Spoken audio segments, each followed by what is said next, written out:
Why is it when something happens, it is always you three? Believe me, Professor, I've been asking myself the same question for 6 years.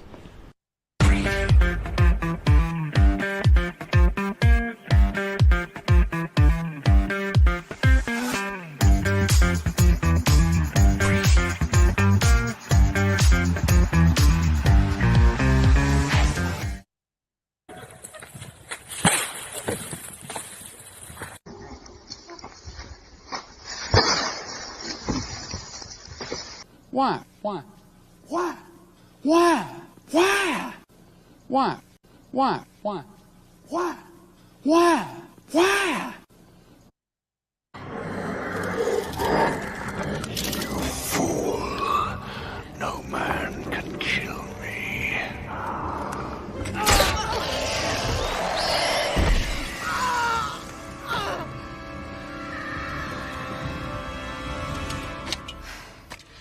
I am no man.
We got a lot of people here. I'm excited about this show. What's going on, everybody? Oh my god, you outdid yourself today, Salty. That was so good. I'm a lunatic. I'm a lunatic. You should have seen the things I didn't put in, which we may actually play on the show. Lord. I had Gray as a drag queen talking about penis, but I thought maybe that would have been a little too much. But we'll have to see how the evening goes. I know, right? I do love the dancing, though. All of us dancing. I know. Was fantastic. I had another one with you dancing with what's her name? That fat, ugly blonde chick that's talentless in Hollywood. That's related to a politician. Amy Schumer. Yeah, I had you taking your clothes off for Amy Schumer, but I couldn't keep my food down watching it with Amy Schumer. Oh my, that is not silky worthy. No, it is not. But you know what is silky worthy is our guest tonight, a very good friend of everybody on this panel, the one, the only, the Gray from Wakazashi's Tea House. What is going on, brother? Well, you can tell by the way I move my ass. I'm pretty good, thanks, Salty. How are you? All right. I've been doing a lot of editing. That's how I've been. So yeah, that's how I've been doing. But you had a great stream last night. I just wanted to call it out. I stayed up a little late and watched you do retro gaming. It was absolutely fantastic. And you just told me there were a bunch of people that came on with you afterwards, and some of them were in our chat. Yeah, it turned into a really cool conversation on retro games, gaming, the games we loved when we were younger, and what it is about, games that we do like.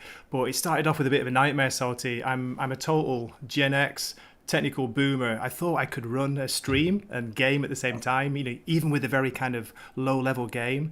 I couldn't do it. My system did not compute. Yeah, we heard about that. So what was in it? Are you going to be doing more streams about that? You were talking about backstage, potentially this turning into something that you might be doing on a regular basis. I'd like to, yeah. It depends how it goes. If I can get my computer to run fast enough to do it, we'll see what happens. But I'd love to have people on, even just talking about games and going through games we used to like. Because I used to be a gamer until I moved to Japan, the gaming capital of the world. Oh. That's weird. That's kind of weird. Idiot. I like to do things in reverse. I like it. Yep, it's true. I've heard that about you in many ways. How are you doing, Nathan? It's great to see you. It looks like you trimmed the beard a little bit, or did you have a lawnmower accident of some kind? No, I just forgot to pull my straightener out this morning and just let it dry out of the shower. So it's still all there. Okay. So doing well though, living the dream and going to be enjoying the chat with you guys this evening. Wow. Sorry, I was just catching up in chat. Let me get to MVP. You were sharing something which we could probably, if you want, unless you're going to do a video on it, you could just take off as soon as we got done with interaction or introductions. But how are you doing? Somebody's going back to school, finally going to graduate high school. I'm so proud of you, Max. It's awesome. Right? Well, it's been a while. I dropped out early, and I started dancing at around 18, and so I didn't really finish high school. But finally, I get to come back and just get that high school degree, and that's what really means so much. So I appreciate you saying something. I'm glad.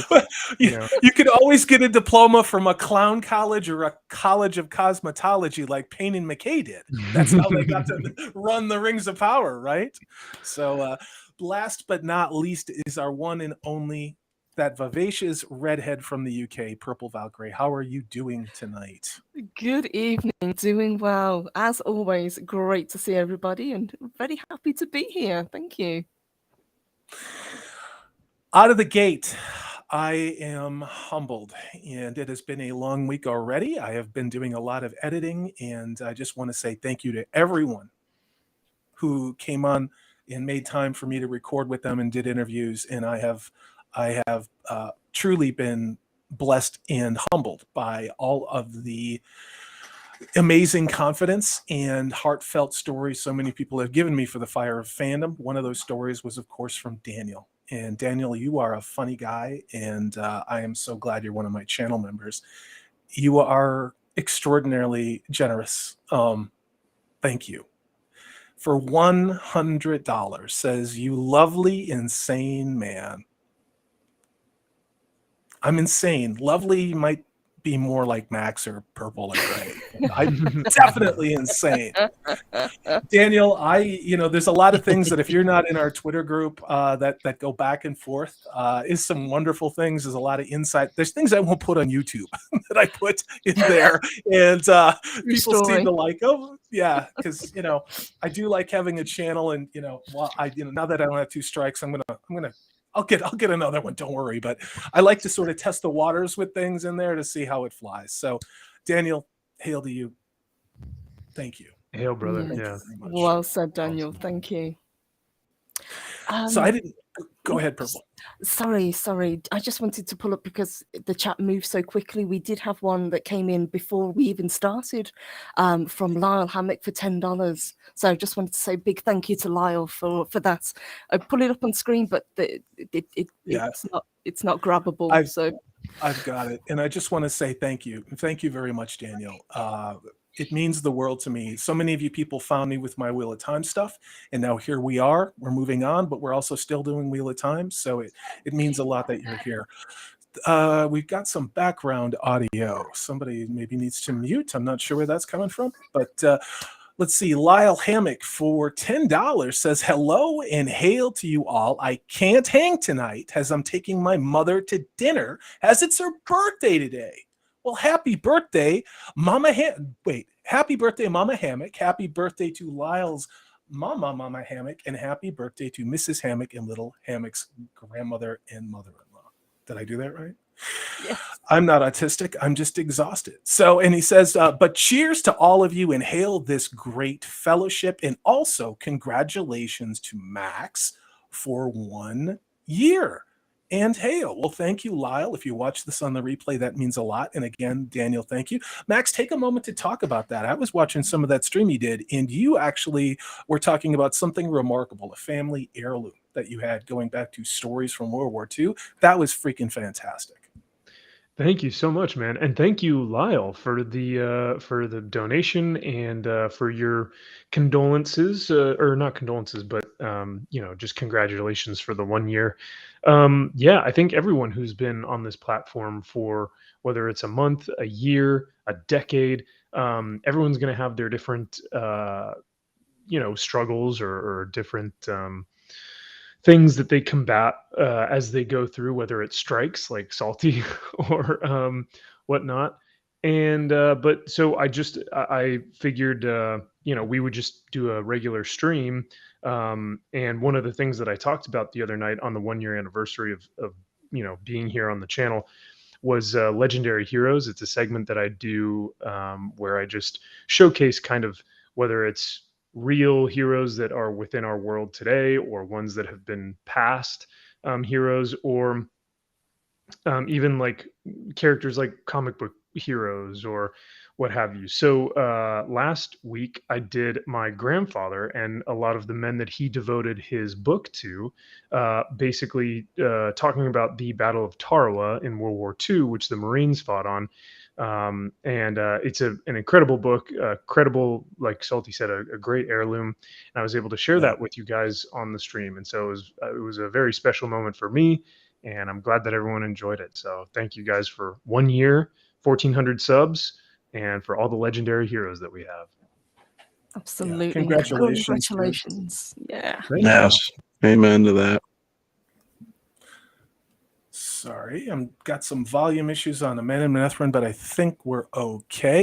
Let me get to this super chat from Ruvel Arvida, channel member, says, for $5 currently reading of the Return to Noldor in the Silmarillion while listening to the album Nightfall in Middle-earth by Blind Guardian.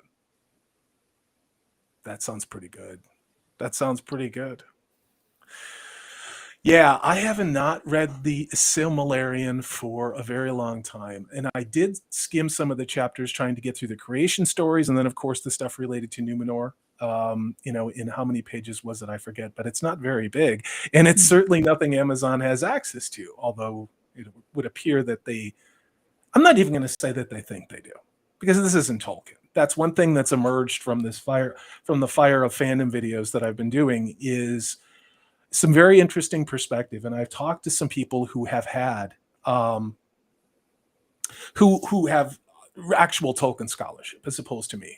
I consider myself a Tolkien reader. And just hearing some of the things that they're saying, I can guarantee you there's nobody on that Amazon staff that has any idea what the hell even any of us with, I would say, who've read the books a couple different times, they don't even know that. And I think it's obvious from what we're seeing. And we're going to get into some articles on this show. But before we do that, I just want to say thank you for Ruvel Arvida and Nightfall in Middle-earth by Blind Guardian. That's a hell of a song. Yes, I've heard great things about Blind Guardian. Sorry, I don't have a Zax. Purple, do you have that co-host access, or is that part of the issues we're having? I do. What would you like me to pull up? You're okay. I just wanted to make. Yep, I'm good.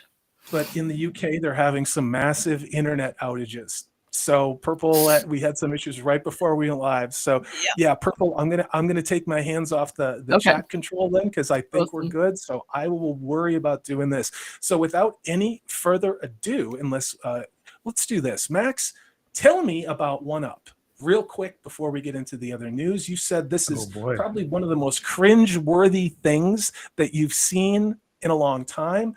The floor is yours, sir. From what I gather, I watched the trailer earlier today. It's released by Lionsgate, and thank you. I think it was Nathan who looked up the actual publisher who put the video up. But it's made by Lionsgate. I believe it's going to be on Amazon Prime. Shocker. And it's essentially a group of female gamers, like video gamers, that create their own gaming team, like their competitive team, that go head to head against the male patriarchal teams. The trailer already has ratioed like 90% of dislikes comparatively to likes. I think the last time I checked, it was like 500 likes to Nathan. I think you said 120,000. 12,000 down. 12,000. Sorry. Wow. 1,000 views Yes. and 12,000 dislikes. So yeah. The teeter-totter is slightly broken. Yes. It it's a little off its axis when it comes to that. So I didn't know if any of you guys in chat had watched it, but I was talking to these our fine panelists here and seeing if they had heard of this before or not, because it's something else. So have we got to the point where Amazon are just allergic to making money? Do you think is that the end game? Because I'm trying to figure out, is this 4D chess they're playing? Or, Well, between them and DC or Warner Brothers and Discovery, it's like they're just chewing money right now.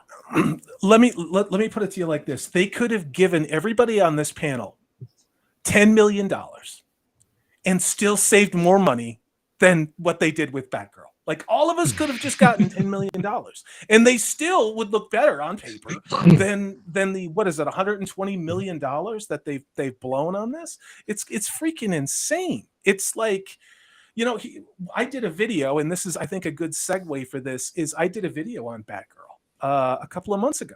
And why I did it was because Brendan Fraser was in it. And who doesn't like Brendan Fraser, right? The Mummy movies, good dude. Yeah. You know, he was going to be Firefly, did a video on it. I mean, I was harshing on the movie because Leslie Grace, or whatever her name is, she looked purple. I think you said she looked like she went to Forever 21 or Hot Topic for her Batgirl costume. You know, Amazon goes to JCPenney's for the wardrobes for the Rings of Power, but Warner, or the former Warner regime, went to Hot Topic at the mall to get Batgirl's Batgirl costume. So, yeah. Max, do you think that ratio is going to stay up there for one up or not? Oh, 100%. Well, it's not it's not like a big name like Rings of Power where they're going to try and buy bots, or they're going to try and buy likes or dislikes or whatnot. It's kind of under the radar. I didn't even hear about it until today, and so you know, and comparatively to a lot of other trailers, it hasn't gotten much traction. So I don't think it's enough of a big title for them to like buy dislikes. So or likes, excuse me. So I think the ratio will pretty much stay there. And the more people watch it, the more it's going to get more disliked. I feel like I sent it to a friend of mine who is a female gamer. She plays World of Warcraft and Dungeons and Dragons. And I just texted her and I said, "Do you feel represented?"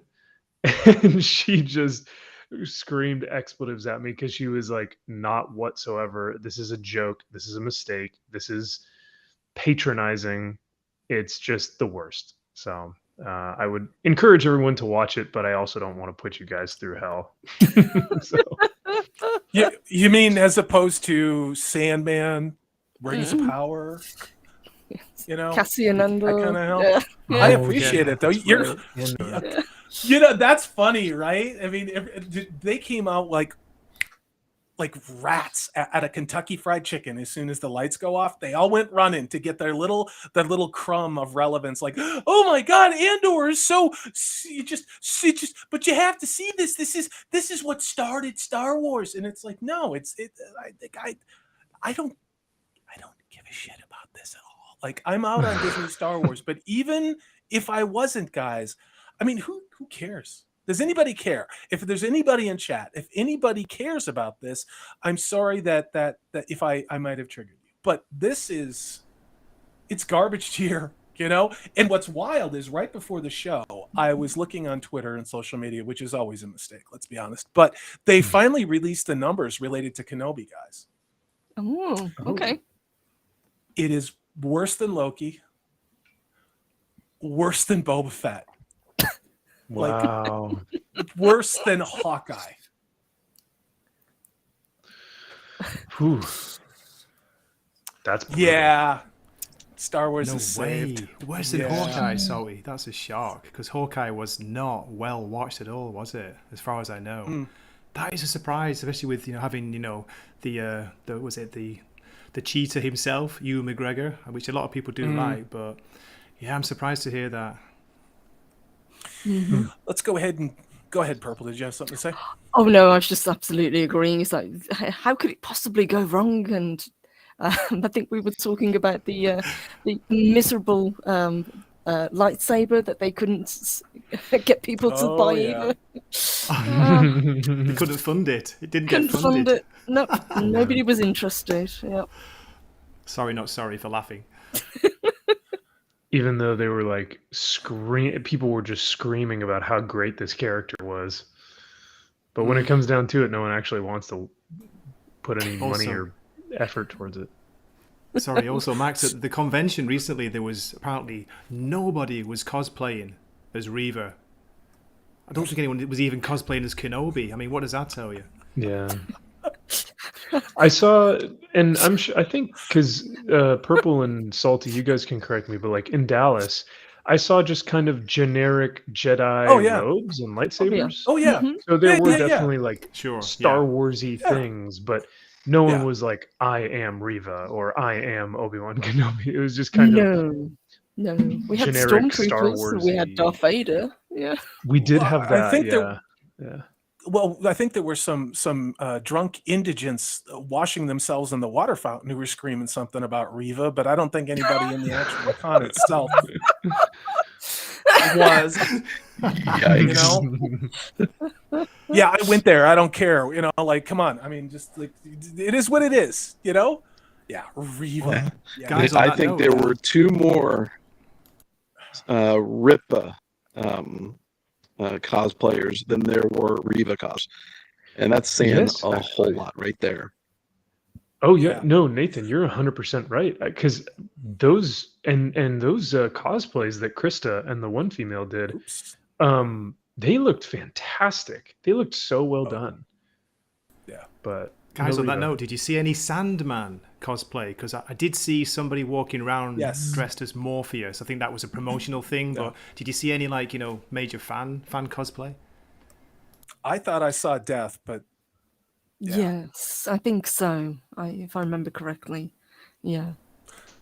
We lost Nathan. I hope Nathan comes back. Let's go ahead and get through this.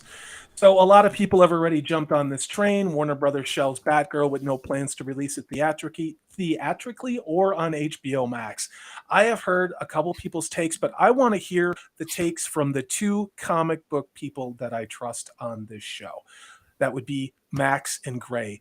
Let me ask you a question. From your perspective, is this the best thing they could have done other than to have never made it in the first place and pissed all that money away? Why do you think they're not even going to put it on streaming as content? Like, what do you guys think? Gray, if you want to, I've been talking a lot, so I want to hear from Gray if you want to. Now, I was just hoping that Max was going to take this first because I'm like, to be fair, I don't know how this got made in the first place. As you were saying, so because we had that incredible, bizarre Batwoman. Was it 3 seasons of Batwoman? Didn't we? Not long ago. I don't know if they'd gone for a source loyal, like an actual Barbara Gordon style, ginger-haired Barbara Gordon. Remember her? Oh wait a minute, she's white, isn't she? No, we can't do that. If they'd gone for that, it could have been really good. But they chose to do what they did and just pour the money down the drain. It seems. Yeah.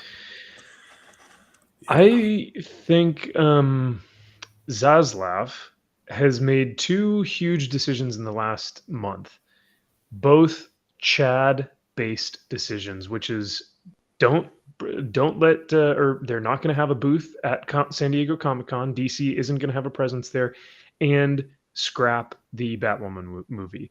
I think right now Zaslav is actually, which is good for because this isn't me saying, oh, I'm glad DC is burning and I think it's going to go to hell or whatever.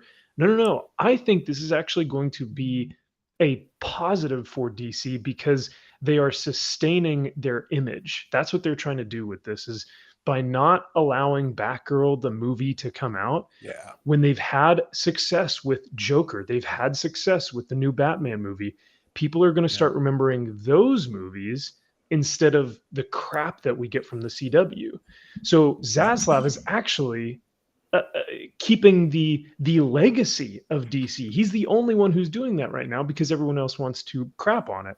So yeah, in my opinion, I think this is a great move, not because it's like, oh, well, it was going to be blah, blah, blah.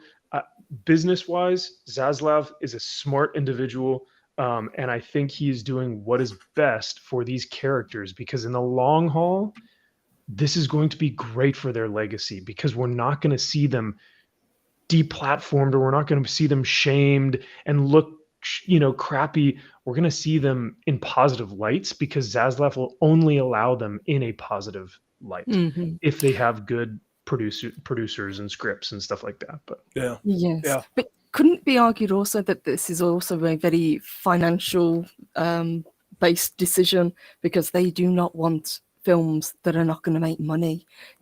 Going forward, what they want to do, they're condensing everything down, aren't they? But this is a huge thing to write off, and to not even put it on a streaming service. It's bizarre, because this film it's in post-production. Yeah. It's not like it's just started filming. This is the thing. This is the movie. And am I muted? I probably am. Okay, sorry. It's been a long month. So this is the film that when I did a video on this, like 5 months ago, they were talking about it before the Pattinson's Batman came out. And they were talking about, this is going to be so great, but it's not going to be released to theaters. Then it was like, oh, well, it's so great, we're probably going to release it to theaters. And the big draw was, this was where Michael Keaton's Batman was going to go. Right here in this movie, next to Brendan Brazier, Michael Keaton, Batman 89, back. Brendan Fraser. Who doesn't love Brendan Fraser? Back. He's like at a C-B tier villain in Firefly, but who cares? It's Brendan Fraser, right? And then you also had J.K. Simmons. Everybody loves J.K. Simmons, right? As Commissioner Gordon. And then you got Leslie Grace, who looks like, she's doing cosplay at a mall out in some small town in Missouri, I mean, as Batgirl. The important thing, though, is the color of her skin and her sexuality. It has nothing to do with her, the actual character of Batgirl. But 90 million plus, and the story they're saying is early footage and audience testing did not fall into place, which means that movie must have sucked on a whole other level. And I think you guys are right. My take on this is that Zaslav knows that even though the last regime are the ones that pissed away all this money on this, okay, it'll fall on his head. He'll be the guy is remembered who did this, and people will pounce on it. And they'll pin it to him, this failure, even though it's not his. So I think it makes a lot of sense. Do I think this means that the Snyderverse is back? Absolutely not. Absolutely not. Would I like to have some of the actors from that universe back? Absolutely yes. Absolutely yes, I would. But I don't think this means the Snyderverse is back at all. Like, not even close, for a whole lot of reasons. It has nothing to do with not liking Zack Snyder at all. I just don't think if they go that direction, it's going to go the way everybody thinks it has, which I don't know. We can debate the merits of that all day, but I am not a Zack Snyder, I don't know. I think he misses as much as he hits. This is from Ian Soforth for 15 British pounds. Hail to you, Ian. It's great to see you. Says, I'm guessing they shelved it because a producer accidentally watched it. Do you think these people actually watch what they do? Do you? I mean, they're like, can you imagine being in a room full of people uncomfortably trying to enjoy the worst goddamn movie ever made? I mean, like, can you imagine that? Like, oh, Leslie, oh, damn, girl, oh, and it's like, oh, they got barf bags in their seats for this thing. I mean, I feel bad. I feel bad for Michael Keaton because, I mean, again, talk about wasted, and Brendan Fraser, talk about wasted, and I think this is why. Remember a couple of weeks ago, we started to hear Michael Keaton is going to be in the new Aquaman movie. Remember that? Everybody thought it was because of batshit crazy, what the hell's his name? Punch Out cult I like to kidnap kids actor guy. Ezra Miller. Flash. Yes. That's the Yeah. one. That's the Yep. one. And everybody was like, well, it's because Ezra's batshit crazy, right? And, like going Jonestown over there. But no, maybe it was about Batgirl. Maybe they're okay with batshit crazy Flash guy, Ezra. Well, that brings up a really good point. And is there going to be a knock-on effect from these other films that are a little bit sketchy? You talk about The Flash. We talk about Aquaman 2.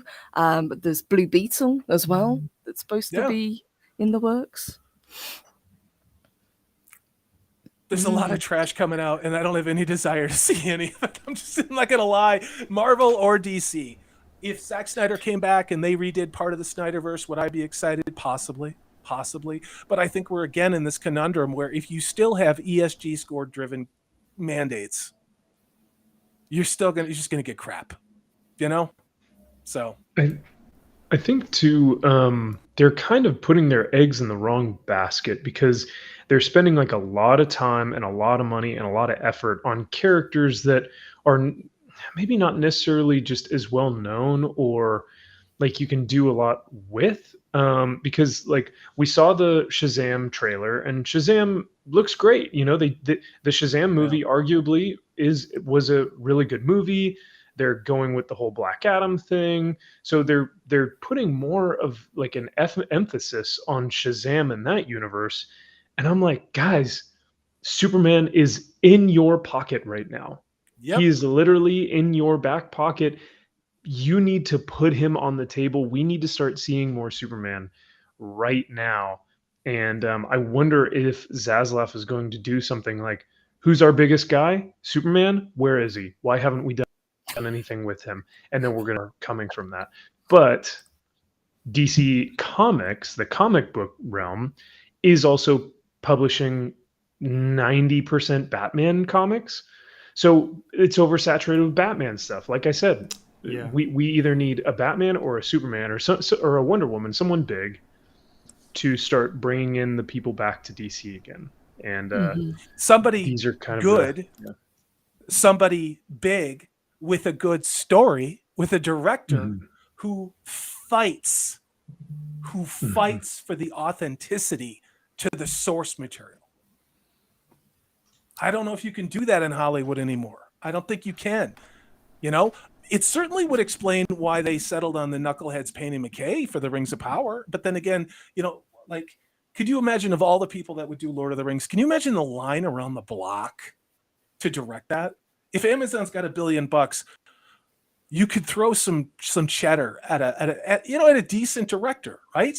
And I'm not talking about a decent director who did like Doctor Who, like it's like a real director. And instead, here we are. But I'm jumping the gun. So yeah, I don't know why they canceled this. Look at this. Look at that costume. That's Batgirl. That's Batgirl, guys. That's Batgirl standing out in front of Hot Topic, handing out free samples of pizza rolls in the mall. That's Batgirl. Yes, and that jacket looks like it's a motorcycle riding jacket. It's bizarre, isn't it? And the cowl doesn't match. It was very CW looking. That's my biggest takeaway from this. They used to sell costumes like this in the 80s to kids. Like that's what it looks like. But nothing of value was lost. I could make that joke, but I think there was something of value was lost, and that's Michael Keaton's performance, and that's Brendan Fraser's performance.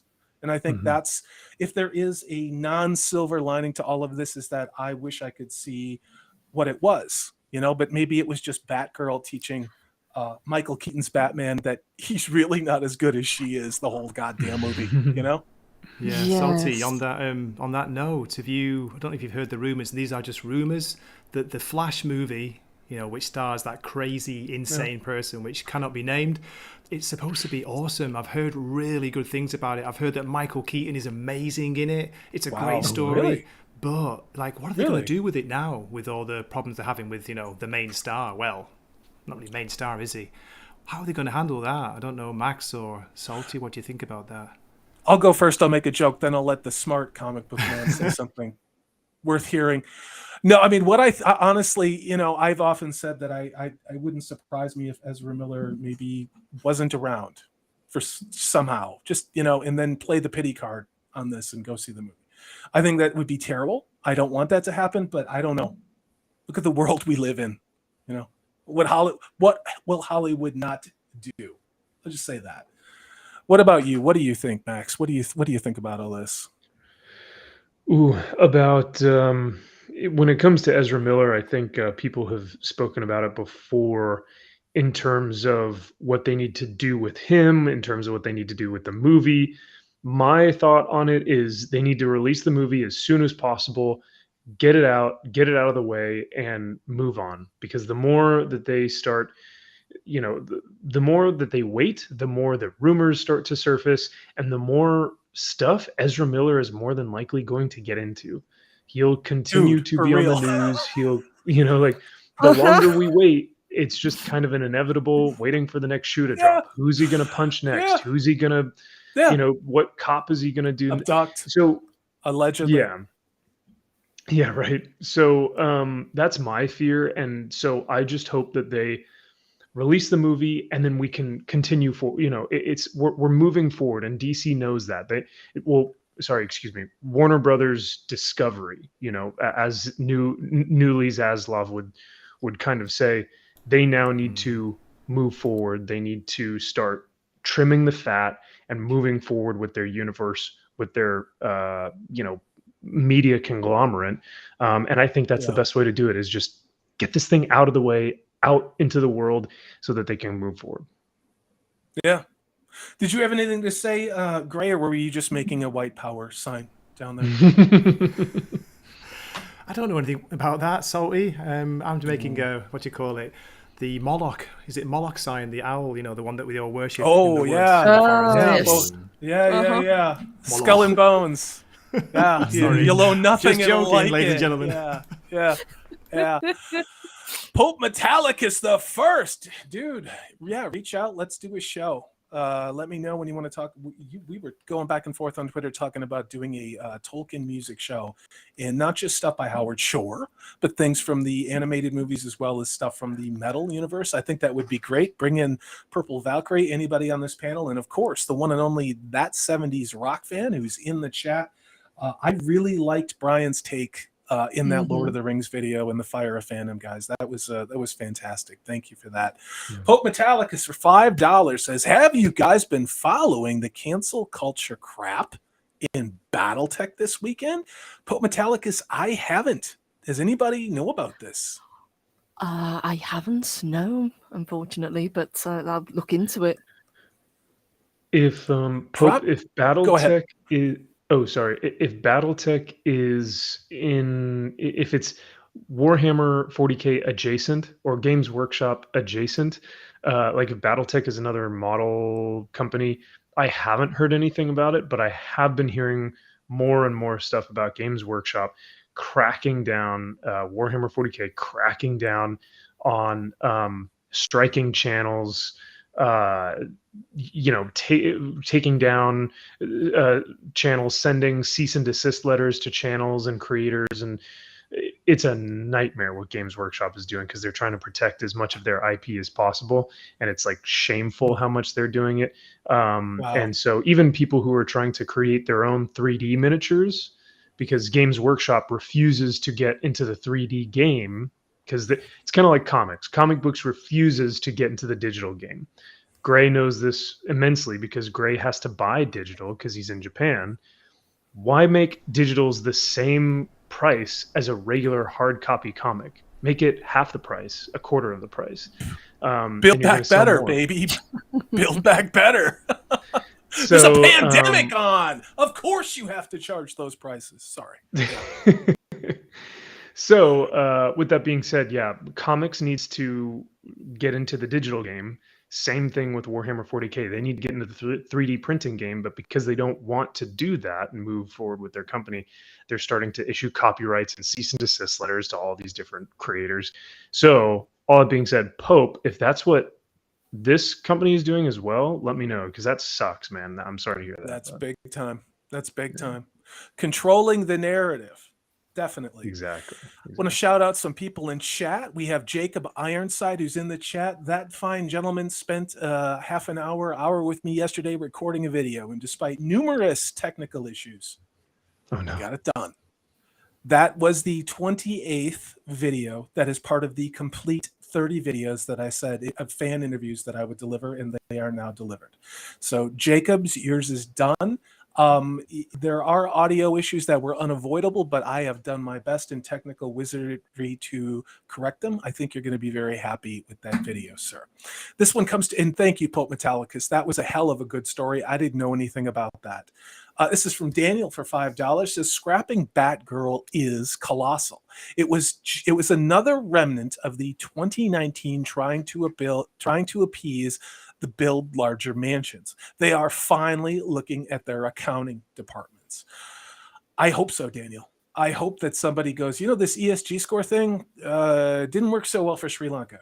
Isn't working so well for Marvel. It's Disney. I mean, they can hemorrhage money, apparently they don't care, but I think at a certain point the shareholders will care, Yeah.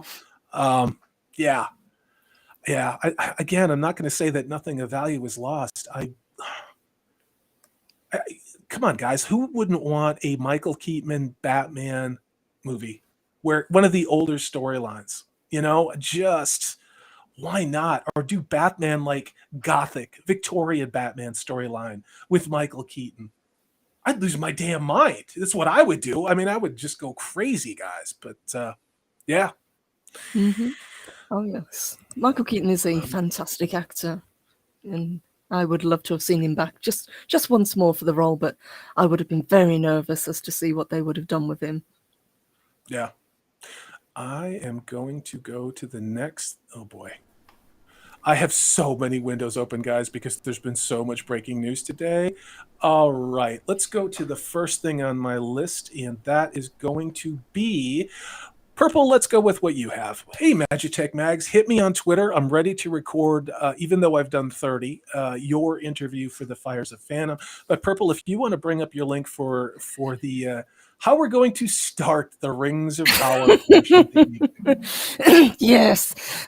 Shall we start off with the ill-advised advertising that they've gone Yes, for? let's start with the co-marketing that is occurring for the Rings of Power. Yes, let's do that. So sometimes you can't tell what's real and what's not. And in this case, I really wish this wasn't real. There's some cringe stuff, to be honest with you. So yeah, Purple, if you want to make that full screen and take it, and we'll just sit back, we'll drop the chat out, and go ahead and bring it up, Purple.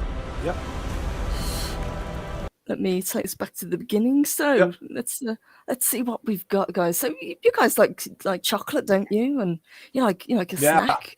And when you think of Lord of the Rings, your mind automatically jumps to Kit Kats. But let's see what they've done with this adverse. Yes.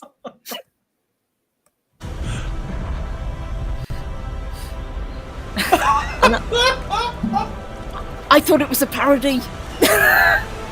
Well, I guess. Have an epic break. Wait for it. There it is. With Kit Kat. And if they came with the writing on it, I'd buy a Kit Kat. And the Lord of the Rings, the Rings of Power. There we go. There it is. So there it is. Mordor on a Kit Kat. Wow. Amazing. You know what's funny is that it actually, I've not seen this, but it actually looks better than the original teaser title trailer. I agree. I know. Like the chocolate looks like there's better CGI. It is, Max, you're right. Oh my god. Yeah. One of the things, and it just, you guys vamp for me by a second while I pull something up on this. But what about you, Nathan? Have you seen this before? Have you seen this take on this early marketing for this? Nathan, you're muted, I think. I think Nathan's Can you muted. Hear me? Yes, we can. Go ahead. Go ahead, Nathan. Can you hear me? Yep. Go ahead. Okay. No. Okay. I have not seen it before, but that writing on the candy bar as they were showing the stuff from the ring, that just goes to tell you that Kit Kat can be more loyal to the source material than the Amazon can. Thank you. I mean, good Thank you. grief. Yeah, more Tolkien than the Rings of Power, presenting Kit Kat. Right. And nothing sends me to Middle Earth like chocolate covered lembas bread. Oh yeah. Nice. That actually sounds pretty good. I know, right? I Anyway, had I'm full- sorry. Now That's very I'm funny. hungry for chocolate. Oh yeah, okay. Yes. I was actually Purple. Let me take something else before we do this one. Yeah, I of actually, course. so of course the internet is fast. It is a hell of a lot smarter than the people in the marketing department for Amazon. So here the internet is already memeing the living hell out of the Kit Kat marketingship. It's so Yeah. awesome. Cast it into the fire! Destroy it! No. Yeah. This is more compelling. Nathan's right. This is more compelling than what we've seen in the Rings of Power right here. I'd go see this movie. I really would. So, yeah. Go ahead, Purple. Go ahead and take. Yeah, the marketing is continuing. What I am waiting for is the laundry detergent crossover, where the hobbits have dirty clothes and they're going to use Tide to get their hoveled, rags of gender neutral, trans, whatever, polyamorous bed sheets clean or something like that. But what is this, Purple? Can you take us full screen on this one? Absolutely. Let's see if I can make this a little bigger. I don't think I can actually on this one. That looks good. You look good. Does that look good? Yeah. So this one we actually missed. This one flew under the radar. So this is from, I think it was from last week with the San Diego Comic-Con, and apparently people were treated, if you can call it that, to these ice cream tubs that they had around with some kind of bizarre flavors. So we have got, what have we got? We've got spiced milver and lambus shortbread. Sounds absolutely delicious. What? I'm sure. Yes. A legitimate question: is this soy ice cream or is this actual like ice cream? It says allergens milk, so I think this time they've actually got it's dairy, but don't give them any ideas. Pretty soy to me. Pretty soy. Oh, it's sherbet.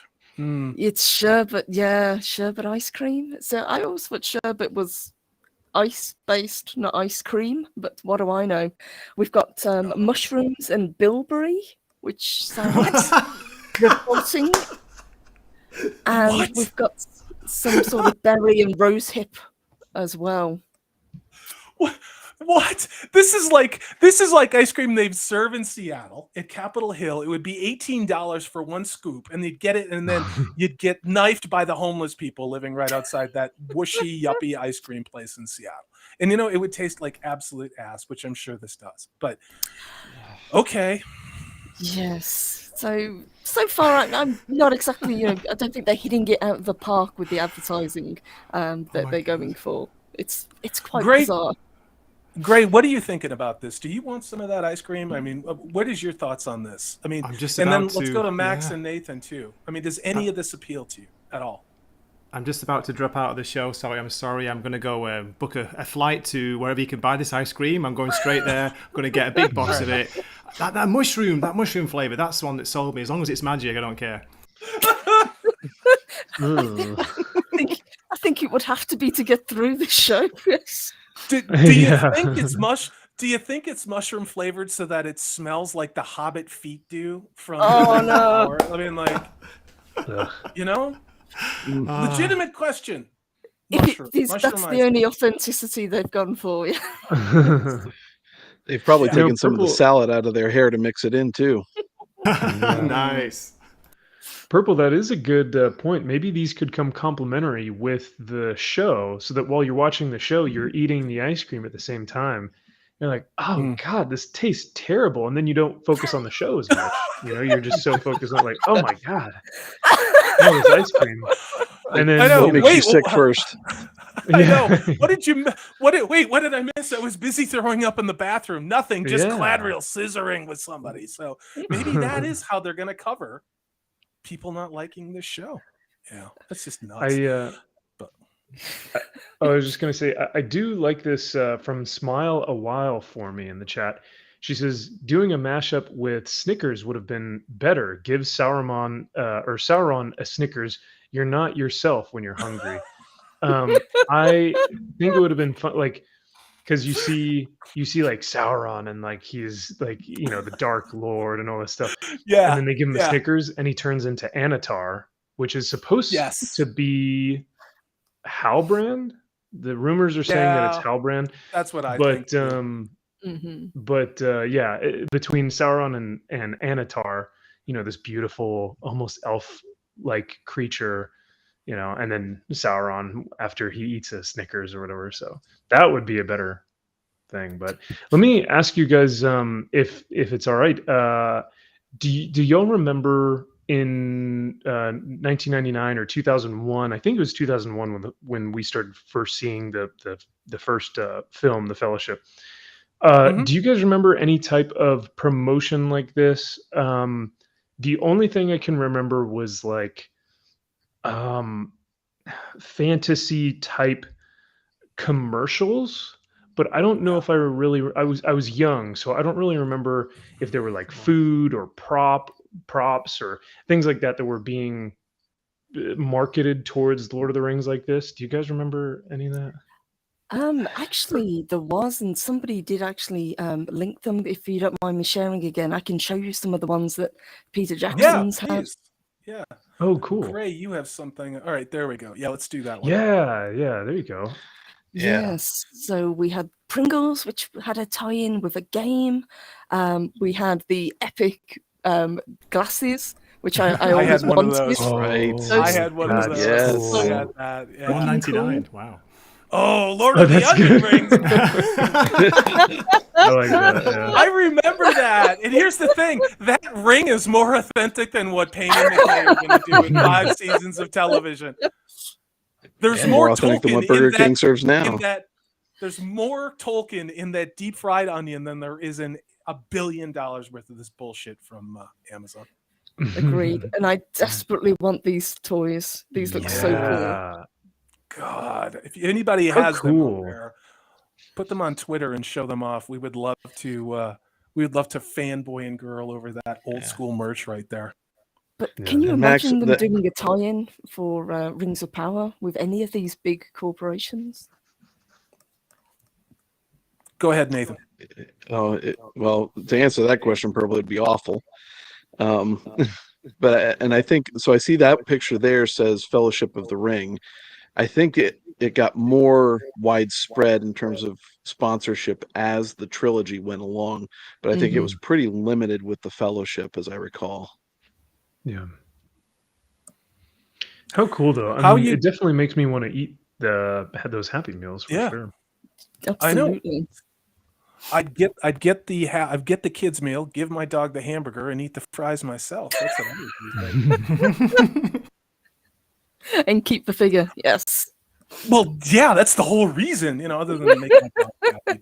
But Max, how are you doing, sir? How are you doing on time? Before we jump around a little bit, are you okay? Yeah, I've got probably like another 5 minutes or so. Okay. All right.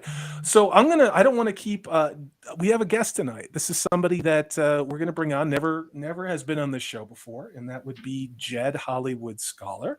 And I'm going to bring him in. And the reason why is I play Dungeons and Dragons along with Purple Valkyrie and Nathan every Wednesday night on OBG's channel with Hollywood Scholar. Hollywood Scholar, for those people who don't know you, tell people who you are.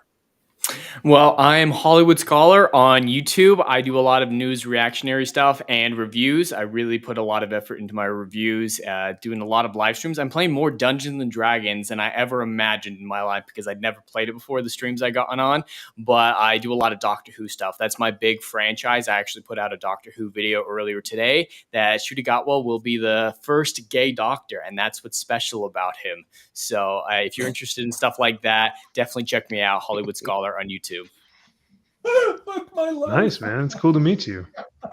Yeah, nice to meet you. Need another bottle. Yeah.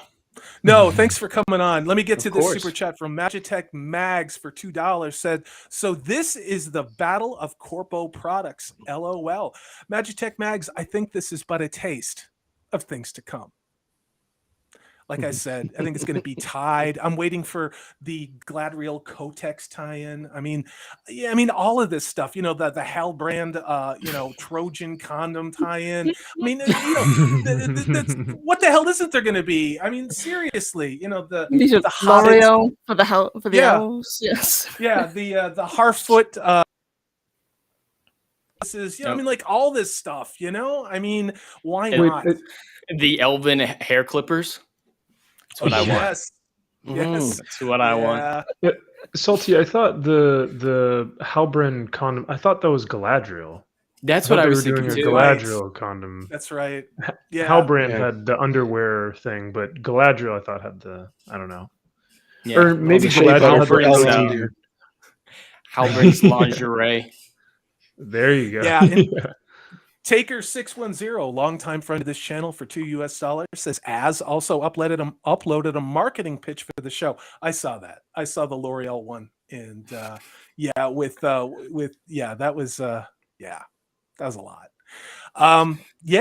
This is providing endless hours of entertainment, just not in the way Amazon intended. And Disparu, who is a solid dude, Purple, you had him on your show on Sunday. That was a great take. He and I spent 4 hours together last Sunday, which you only saw 10 minutes of, which I'm going to ask him if I can show you guys. Beautiful madness that we made together. You guys, I think you'd like some of what we talked about. But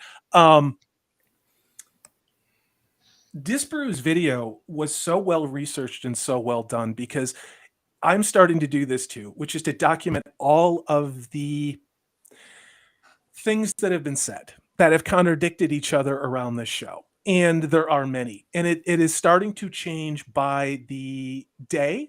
We're not to the hour yet, but just to the day. And I think the closer, we have a month left, guys. It's so close. We have a month of what the hell haven't they told us or shown us yet? There was a leak in an article, and I forget where it was, talking about the importance of LGBTQ plus representation in Tolkien's world. Jesus Christ, these people. Yes, because that's Why? the absolute most important thing that you need when you're talking Tolkien. Absolutely. Especially to a Catholic man from the 40s. Well, I mean, that's a lot of the thing. I mean, a lot of the interviews, again, you got, like, I've talked to people for hours creating the Fire Fandom. I think we're on episode 8 or 9 right now. There are so many more to come out. And Ms. Martin Muses, who has a beautiful soul, why I chose to have her go first. Excuse me, I'll be right back. I was going to say, oh, sorry, go ahead. Go ahead. No, I say Miss Martin Muses, the reason why I had her go first was to talk about her Catholic faith and how important it was for her as a practicing Roman Catholic to see the same belief system that Tolkien had, which was integral to his whole life, and in writing these stories, actually be on the screen faithfully depicted and to have it in the books. And here we are. It's an inconvenient thing to Amazon because they bought this much of some appendix. So go ahead, Max. Sorry. It's wild that it's like on one hand they say that Tolkien was this racist, bigoted, old school Catholic Christian man in the 40s that really didn't understand his material and didn't make it for a modern world, so they have to change it. But then on the other hand, they contradict themselves within the same breath, and they'll say, well, no, Tolkien did have LGBTQ representation. He always meant it to be for a modern audience. He meant it to be for all different. So they can't make up their minds, and no one knows, like the producers don't know what they're talking about as far as like with the characters, because then the actors will say something completely different than what the producers will say. No one is on the same page here, and it's like evidently clear, as you said, Salty. We're not getting month to month now; it's getting day to day conflicting points or talking points, which is just it's insane. They can't make up their minds what they want to do. Yeah, the whiplash is insanely strong. Just in the San Diego Comic-Con interviews, it was person to person what they were contradicting.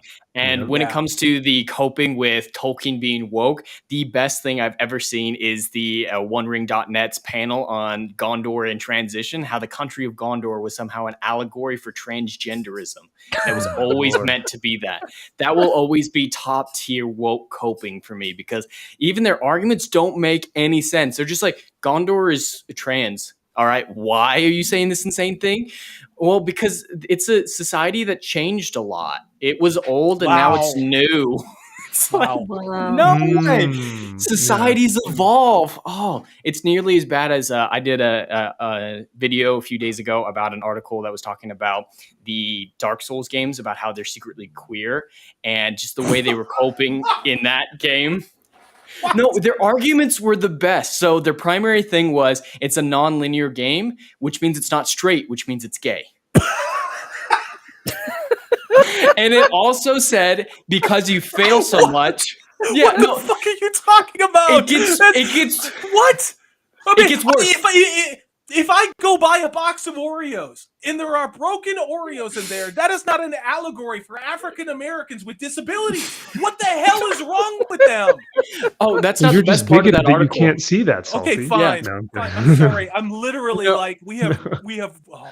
No, the best part though was they said you fail a lot in that game, and failure in Western society means you're not being a straight man. So failure is now gay. So because you fail a lot and die a lot, so it's like, yeah, you fail a lot, you're gay. So in the video, I did this metaphor. It's like, all right, you're driving down the road. There's an obstacle in the middle of the road. You swerve out of the way. You stop going straight. Being gay saved your life.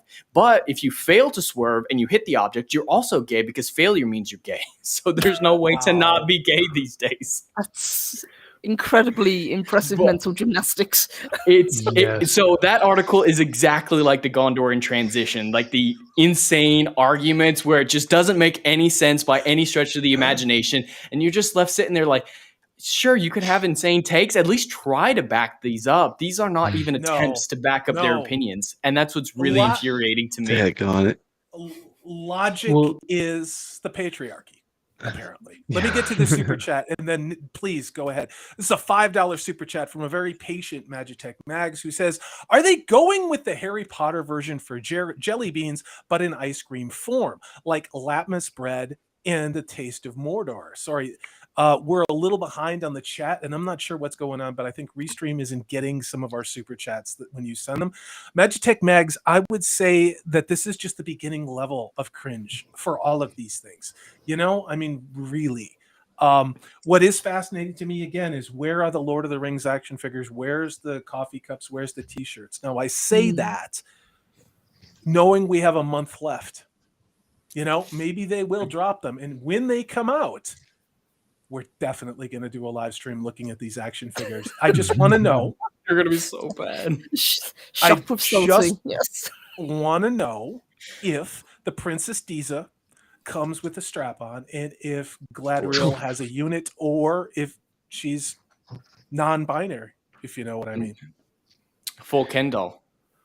Yeah. Steve Carruthers for $2 Canadian. Hail to you. It says Amazon is the Ezekiel 2320 Women X. Look it up. Floral.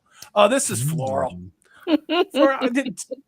Dude, buy a bigger super chat, put the whole scripture in there and send it to me. But thank you, Floral. So go ahead, Max. I'm going to dip out here in just a moment, but I just wanted to say real quick to Jed's point earlier, Comics are seeing a similar thing happen where I think you were basically saying that everything is gay now because everything has to be in these mental gymnastics where if you don't accept something, you're labeled as something, so you just kind of have to say yes to everything. And what we're seeing in comics a lot is like people will ask, and this was happening even like in the early Spider-Man days, like when not Tobey Maguire, but who is the next Andrew Garfield. Andrew Garfield, thank you. Like they had asked him in an interview, hey, do you think like Spider-Man could be like gay? And this was like early to mid 2000s, even during that time frame, he was like, sure. Because like if he were to say no, definitely not, he would be labeled as this like awful thing. And so that just continued to perpetuate into the comic book characters that we see in the books now too, is like if you say that they're not, then you're labeled as something. So you just kind of have to say, well, they could be, so that makes them bi, or that makes them non-binary or asexual, like Yes. Green Arrow's Red Arrow, I want to say, just came out as throbbing. like asexual. Yeah, right. Throbbing. So, My throbbing Red Rocket. Arrow. Sorry, go ahead, Max. Well, yeah, so that was pretty much all I wanted to say, because I think Jed brought up a good point earlier as far as like at this point in time, I think everyone just has to say that they are gay or that they're possibly bi or that they could be, something, or else they're going to be called a terrible name, which we've all been called at some point in our YouTube careers. Get ready for more. Oh, yeah. It's going to get much worse before it gets better. It will. And I'm already seeing weird things on this platform regarding views on my videos. And I don't know if anybody else has been seeing it too, but anything associated with the Rings of Power, it depends on which browser I'm using and which extensions I have.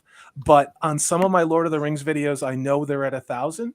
And then I use another browser and it says I've only gotten 400 views in YouTube Studio. I don't know what that means. I'm It's saying weird. it's interesting. Yeah. It's interesting. Well, look at Ricada. 7-day ban or 10-day ban? What is it, Yes. YouTube?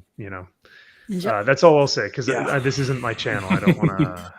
No, it's okay. I'm glad you brought it up. I mean, I don't know Nick personally. I mean, I think what happened to him is bullshit. I also think what happened to me with 2 strikes was bullshit. Absolutely. I think the strikes are going to fly fast, and for no reason. Yeah, I do think that if you have a voice, there's gonna be a lot of just it's gonna be the use of hand grenades as opposed to rifle shots, just taking people out. That's what I think is gonna happen. It'll make Naughty Dog look like a walk in the park. Great. And some people might not get back up from it. Some people might not get back, and it's not going to be fair, and it's not going to be right. And anybody on this panel could be caught in that collateral. And I'm not being dramatic. I'm not. Max, but we love having you on the show, dude. Sorry. No, thank you so much, brother, and thank you for having me on with such a great panel tonight, and a fantastic chat, man. You guys came in full force tonight, so I loved seeing everyone out here on a Tuesday evening. But yeah, no, I think that's why this is a great fellowship, because if one of us goes down, there's, it's like the shield wall. You get right back up with your shield, and there's another channel that either we are going to create. Salty, you already have one in the works. I have if a backup. something were to happen, you have a backup. I probably need to do a backup or put stuff on Odyssey or put stuff on Rumble. There always needs to be that plan just in case. In the Marine Corps, we would always say no plan ever makes first contact. You always have a plan until that first contact, and then plans change. So September is going to hit, and it's going to be tough for a lot of people, but that's why we're here. So I love you guys. Thank you for having me tonight. I'm sorry if I dominated the conversation. You didn't talk enough. I was like, why did I bring you on the show? You just sit there and look pretty all night and don't say anything. That's true. Great to see you, Max. It's always good to see you. Good to see you, brother. Yeah, it's so good to see you too. Salty, it's always a pleasure to be on this show. Gray, your stream the other night was fantastic. I loved seeing you do that. So thanks for letting me see that. Purple, the beautiful, gorgeous Valkyrie. I can only hope that you are the one who takes me to Valhalla when I die. And Nathan, I am still tasting the fruits of your crayons that you sent me all those months ago. Yeah, it's so a hell of thank an you. aftertaste. Oh yeah, especially because it That's was funny. one of the ones that was like already mixed or had Yep. something. I forget. But That was my own no, recipe for you. Wow. Just like your sake. Yeah. So thank you. Yeah. It was perfect, just how I like it. So, and Jed, it was nice meeting you, brother. So have a great Hey, night. nice I to look meet you forward too. to. Yeah, I just subbed, so I'm looking forward to watching your great. videos, man. Looks cool. I appreciate that. Absolutely. Yeah. All right, guys. Love y'all. Have a good night. Love you, dude. Love you, Take brother. care, man. Peace. Love you guys. Take care. Leave a dirge. Bye. Everybody loves Max, right? How can you not love Max? Absolutely. Pretty great. Let me get to, we've got some member milestones and chats. We have Al Dan, who's been a channel member for 6 months. Dude, thank you. That's another voice that's in the Fire of Fandom video, gave a great take. I think that's somewhere in the middle of those 30 interviews that are going all the way to September 2nd. If anybody can drop the link in the chat, set up the notifications for that. We've had some amazing takes, and it's not just from YouTubers. It's from people who you see in chats all the time that don't have channels, which was a lot of the reason why I did it. And again, I was really humbled by people's making time for this, and for, in some cases, and in many cases, sharing just how much Tolkien, and not Rings of Power, not even Peter Jackson, but the actual Tolkien books, and not just The Hobbit, not just the Lord of the Rings trilogy, meant to them. So I feel blessed in that regard. Aldan's been a member for 6 months and a member of the Wolf Brothers for 7. He says, they are dead set liars, Max, completely full of it. I think you are absolutely correct.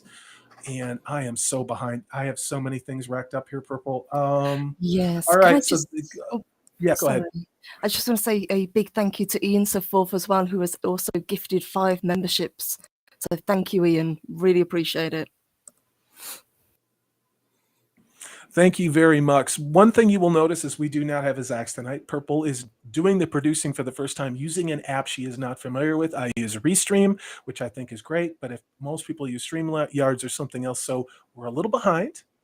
Please don't think it's intentional. We're doing the best that we can. And yeah, don't make Purple Valkyrie cry, because that's not good. Let me get to the super chat. For $10 from Magitech Mags for $10 says, she's Catholic, a quarter Irish and a quarter Polish. I have a lot of pent up winged hussar fighting fire ready to go to battle against this abomination and disgusting insult to Tolkien. Magitech Mags, I know you hit me on Twitter while I was live, and I will get to it after the show because we will finalize the time when you want to talk. I did my full 30 interviews, but like I said, if there are people who have something to say and are ready to say it, I will leave it open for another 48 hours. That's it. So again, what's important to know is that if we're going to do this, please come prepared and tell me, speak from the heart, because that's what I want. So hail to you, Magitech Mags. I wouldn't screw around with Magitech Mags. I'm just sounds pretty gangster to me.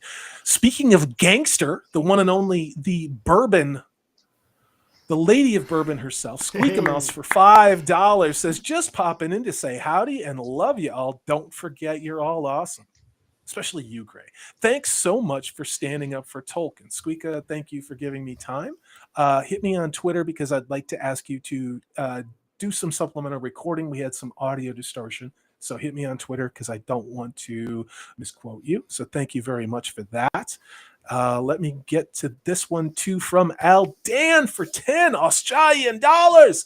Says, hey, legends, if you want to laugh, I just did a Wheel of Prime. So a Wheel of Time episode 5 rewatch on the White Cloaks channel, and I had to get so smashed to get through it. So he had to get so smashed to get through it, he doesn't even remember the half of it. LOL. This is why I said no, because I I'm going to do those rewatches with the White Cloaks. I'm going to do some of them. Right now, I have to commit to the video editing that I do, also the channel, and then helping other people out. We'll just say that. Once this week is over, I'm going to do more stuff like that. But right now, I don't even have a night to myself. So, yeah, I'd like to leave the house, other than just to go to the store. I'd like to go do something. But Eldan, it is heartbreakingly bad what they did to the Wheel of Time. And the White Cloaks I actually have coming on, and I moved them up. I moved up their interview and reshuffled it to let them have their voice said, because they speak from the heart on what happened with Wheel of Time. Disparu talked about it in his take as well. And, Nathan, I believe you did as well too. So yeah, I unless you guys give me gift certificates to Burger King, I don't know if I'm going to watch any more Rafe Judkins than I have to. But thank you. Well, he does bring up an interesting idea. I think a Rings of Power watch stream together where it's a drinking game for all the woke stuff would be kind of fun to watch. You'd be dead. You'd be dead. You'd be dead in about 10 minutes. You'd be dead. Like you ain't coming back from it, alcohol and poisoning. Well, I did one of those Wheels of Prime streams too, and I went through. We just watched 10 minutes of the show, 20 minutes of the show, I think, and I went through an entire bottle of wine. The other guys went through 2, so it's tough to get through. How's Go the ahead, Purple. Nathan. Is it good? Yes, just wanted to grab a few more member chats. You guys have been so generous today, so thank you. So we have had from Kayla Dare, great to see you, one of our Tavarians. She said, those who need to understand the difference between fiction/fantasy and reality, so sick of their twisted interpretations. Yeah, it's insanity. It is insanity, and people use the word narcissism all the time. It's not wrong. It's just what we have to. I said this before on many live streams. This is just my take on it. What you see children at certain ages have to make everything about them. It's usually 3 to 5. After the age of 5, if you have not had a narcissistic wound, if you have developed your own individual, start to have personality as well as learned consequences, you can then not make everything about you. Because you've learned that the world, you are in the world. There are a lot of other people in the world. You're just one tiny little person. In this case, I think we're dealing with, I don't want to say an entire generation because I think that's radically unfair, but I would say an inordinate amount of highly entitled, emotionally stunted people who have never been told no. And now that if anyone says no to them, you guys are killing me with the private chat. Now that people are saying no to them, they're going to do what they do, and that's called a tantrum. It's called canceling you. It's called calling you names, all those other things. Okay, great. What is it that you wanted me to cover? So Gray says, Ian so forth. He's been a member for 2 months. He just gifted 5 more memberships. You guys are so generous. Nice one, Ian. Thank you so much. Thank you, Ian. Thank you, Ian. And I'm going to say this. I mean, this is my channel, but this channel is made by everybody who's here, including those who aren't here, including Zach Seven, Maxfield Von Priestley, of course, Purple Valkyrie, Gray from Wakazeshi's Tea House, Amanda Manethra, and Steve when I'm have him on. Everybody. It's not made by Jet. It's his first time here. Maybe we'll stick around. We'll give him some credit. But Steve. It's this team. It's this team and these voices and our different takes, and I think creating something that I'm extraordinarily proud to be a part of. I absolutely am. So thank you very much for that. Absolutely. Let me get to this. You guys go ahead, Purple. Did you have something? Oh, yes, I just want to say just from a couple more of our amazing members. So Willem101, thank you, who's been with us for 7 months. He says, hail all, keep up the great work. And from the MVP himself, he says, thanks again, everyone. Have a great night. William 101, great to see you. Long time supporter of this channel. Gray, what did you have to say? I'm sorry. No worries. I'm just saying thanks a lot again for the invite today. I'm very lucky because I'm off work. It's 10:30 in the morning. I'd normally be teaching some Japanese children about Spawn comics, but yeah, great to be on my holidays. And there's nowhere else I'd rather be. There's nowhere else I'd rather be than here with you lot, you guys. This fellowship fucking rocks. I know. It's great to have you. It's great to have you. When you told me you were going to be available the 2nd and the 9th, I'm like, yes, you're here. You're going to be here. You're gonna be here. It's so great to work with you. I loved watching your live stream last night. You are an invaluable part of these conversations we have, and you're just a heck of a good dude. So, yeah. Let me get to this super chat from Magitech Mags. You're being very generous tonight, everybody. Thank you. It means a lot. It really, really does. This for $5 says, for the fandom, for the fellowship, for Tolkien, ride now, ride for ruin. There is actually a gentleman on Twitter that I didn't know found me and said I have got to do a Fire of Fandom video. Didn't know who this person was. Came on and they had a channel which they've changed the name of now, but it was Canadian Fantasy Corner. Very kind man, and told me the most amazing story about his father, reminding him of a character from the Lord of the Rings series. And it's this type of thing that they can't take Tolkien away from us. But this is why people feel the way that they do. This is why we're upset about this one. I think, the Wheel of Time was one thing. We love Wheel of Time, but we don't love it the way we love Tolkien. And I think that Amazon has radically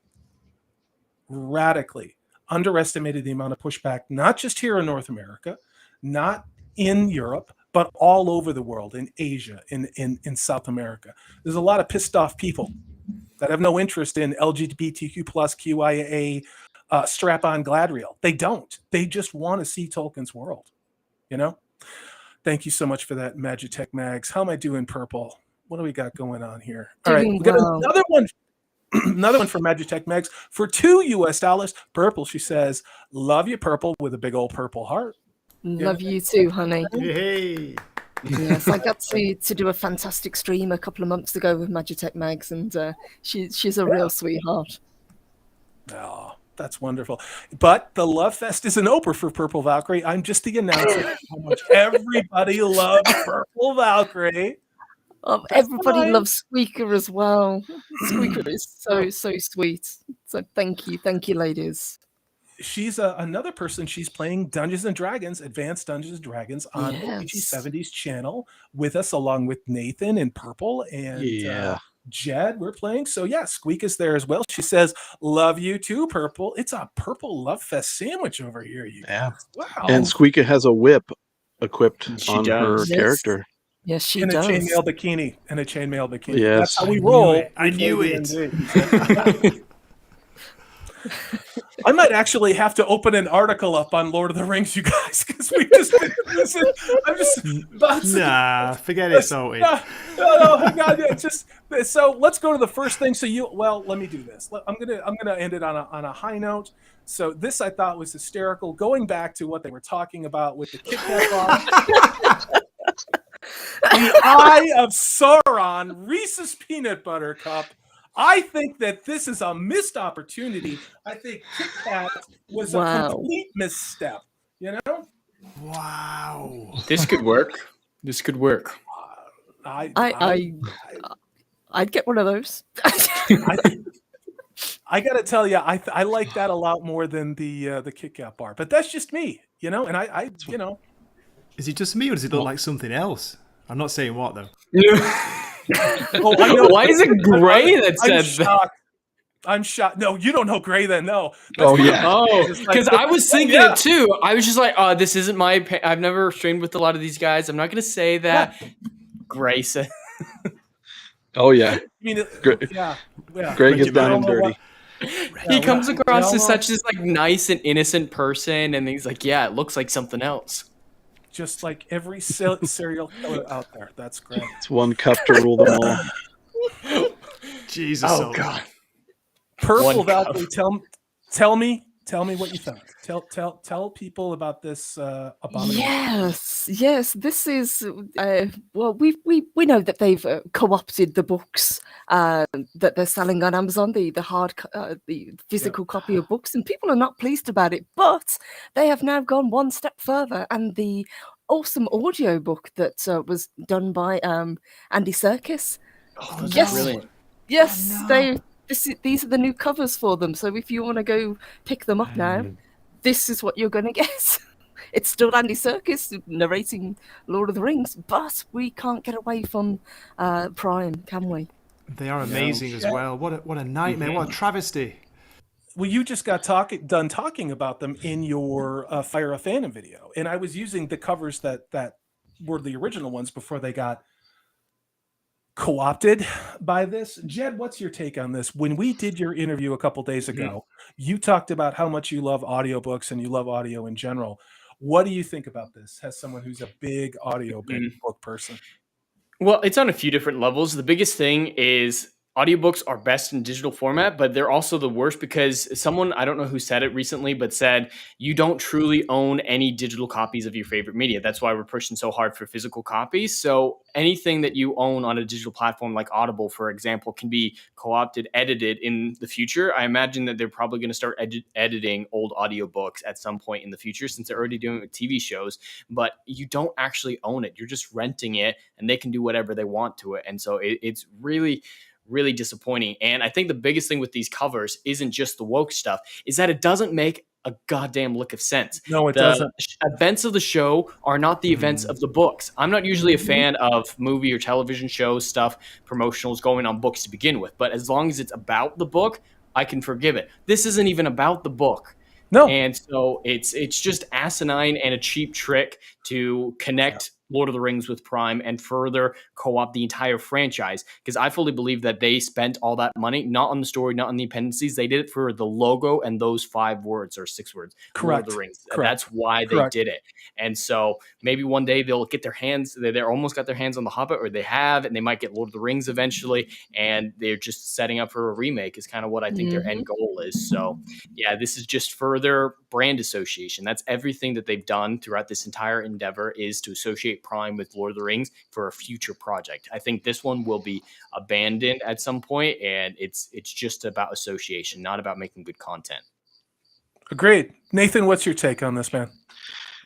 This is unbelievably freaking awful to see this imagery. And I'm almost tempted to get the audiobooks and then just rip them down onto some recorder, just so that I have a separate media form that is apart from Amazon or whatever media, because I couldn't pull this book up on my phone to listen to it and see that image, but without it making me sick. Yeah. Yeah. Let me shout out Doviende Setovia Seguin, channel member. Hail, great to see you. If you would like to record a Tolkien interview, I am way behind on everything, including my email. It's great to see you. Also, I want to shout out a friend of mine. This is just another red shirt. Met him first in Austin, I don't know, 6 months ago when I met up with that 70s rock fan. We met up again at the meetup in Dallas for the Fan Expo. It's he and his lovely wife. It's great to see you guys. I'm honored that you're here. Thanks for being here, you guys. Yeah, it's every single thing. And I think Jed, Nathan, everybody, what you've been saying is right. It is about perception, it is about co-opting, it is about taking away the past. You know, there was a prophetic line in Disney Star Wars many years ago now that I think was right in front of our face the whole time, which is destroy the past, kill it. And that's what they're doing. That's why they've destroyed Star Wars. That's why they've destroyed Star Trek. That's why Doctor Who is now gay. It's why that's why they're doing this to the Lord of the Rings. That's why they did it to the Wheel of Time. And I guarantee you, when Brandon Sanderson's project, which I think is going to be Rift work, comes out, unless it's with a studio that wants to make money, it's going to be the same thing. And Purple, I know something near and dear to your heart is the Sandman. I've made videos on it. You've made videos on it. You're actually going to cosplay as Death, which I'm really, really excited about. And Yes, you will be indeed. a much more faithful representation of the character, who wasn't just written about in a book, but was actually a picture in a comic book, which they can't do. Yes, and we've talked about this with Gray, and Gray's very much a fan, just as I am, and I don't know if say we look forward to reviewing this show, but I'm certainly looking forward to trying to bring a accurate representation of what Death looked like to the screen. So, as Salty said, yes, I will be cosplaying for the reviews as Death. I did a quick check with the wig and with the makeup today, and I think it will work. I didn't That's see awesome. that. Can't wait to see that. Can you guys? Hail to Punkwaddle. It's great to see you. Glad to have you modding for us. Hail to Kayla Dare. It's great to see you, another channel member. I hope you're well. I enjoyed some of your banter back and forth in our Twitter session today, and that's another person who appreciates the crazy stuff I put over there. I don't put up on YouTube. The That Shouldn't Be is dropping links for MVP. Thank you so much for that. And let me just get through the chat real quick. And look at Dovi Ende say Tovi Seguin taking the moderator duty. I gave him, like, for real. I'm honored, Dovi. He's dropping links for Nathan. Nathan, you just Thank you, Dovi. You just crossed 100 subs, didn't you? No, I'm creeping up on it. I'm like right on the cusp. Okay. I think at 98. Okay. But What I'd like right there. Okay, your audio is really bad, dude. But so Nathan is at 98. Those of you who like Wheel of Time content, who like Tolkien content, please go find a channel called A Man of Manethrin. If we can get Nathan over 100 by the end of the show, hell, let's go 105. Yes. He's a heck of a good dude. He's a really good dude. I remember being at that point as well.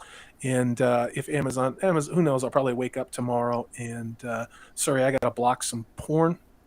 There we go. Oh yeah, we did the whack-a-mole, yes.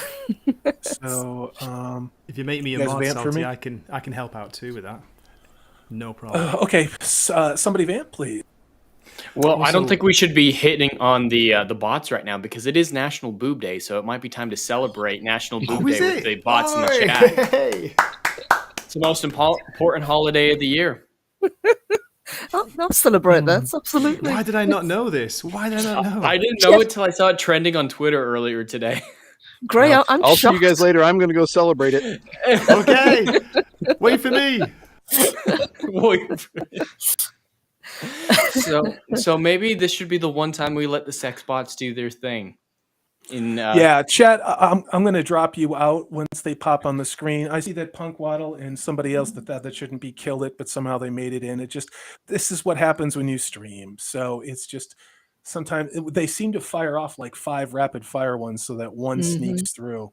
You know, I blame myself. Well, it's obviously you, Gray. Sorry, it's really dry here, so I am a little under the weather. So yeah, it's Andy Serkis reading Tolkien's work. It's not Andy Serkis reading Payne and McKay's shitty story full of representation, diversity, entitlement, and LGBTQ plus made up characters.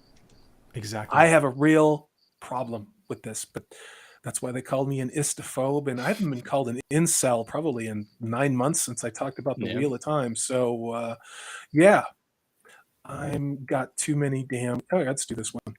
Got too many damn windows open. So we are not even covering a quarter of what I wanted to get to today. Is somebody all right? Somebody have a stroke? What's going on over there? Purple, are We're you good. okay? We're fine. We're good. Okay, sorry. So, yeah, this is one of the most cringeworthy things I have seen in a long time. And my God, do I have windows open? All right, there we go. We'll go to this one. So this comes to us from the trash fire known as Entertainment Weekly, which has me blocked on Twitter. And what you will notice about this is it is shilling big time, but we have... That's just low quality, if nothing else. Like, I could do that in 5 minutes on my phone. Is this reminding anybody else of that trailer that we had for the Dungeons and Dragons with the reveal of those characters? 100%. 100%. In chat, you guys chat some more so I will take back the screen as soon as that last porn bot message comes on. So just say something like, Ray, take your clothes off, or Jed looks sexy with his Lucky Charms beard, or something like that. So they are asking for cleavage because it's National Boob Day. So who wants to volunteer for that? Let me see. So yeah, chat appear. Okay, I got to reload chat. You guys vamp for a second. Restream just freaked out due to the porn. Oh, great. Human sex bot is the one who's going to do it. There we go, Gray. Give the people what they want. Get some. Oh, God. What's he going to do? These reveals were so bizarre, and then I don't know. It was just... You know, I didn't like The Boys seasons 2 or 3, but they had a cover just like this, and that one was actually badass. That one was actually really cool and made me want to watch the show. This just makes me want to plunge my eyes out. Here we are, Gladriel. What I'm getting from her is I'm stunning and brave, and my penis is bigger than any man's in Middle Earth. That's what I'm getting from Gladriel. I am not getting Gladriel, and it's one thing, you guys haven't seen them again, the Fire of Fandom videos that I'm doing. There is a tremendous amount of artwork done by a variety of artists, obviously Alan Lee and John Howe, the preeminent Tolkien artists, cartographers, illustrators of books. If you all still buy paper calendars, you remember all the calendars every year, a Tolkien calendar would come out. It was a big deal when I was a kid to get one of those things. Just amazing artwork, and we all knew what Gladriel was. Well, now Gladriel is essentially a character from Amazon's Wheel of Time.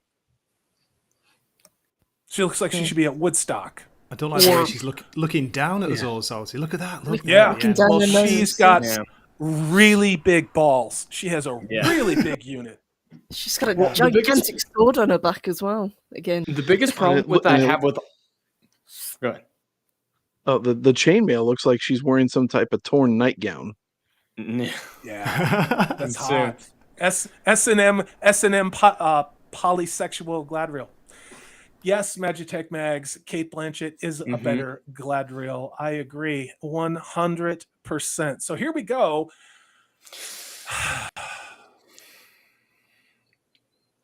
Wow, the only character they butchered more than Galadriel. This is not Tolkien. I've said it before. This is counterfeit Tolkien. At least her outfit's better than her scale armor this time. Yeah, all those sequins. It looked like a bad 80s prom dress that somebody decided to recycle, you know?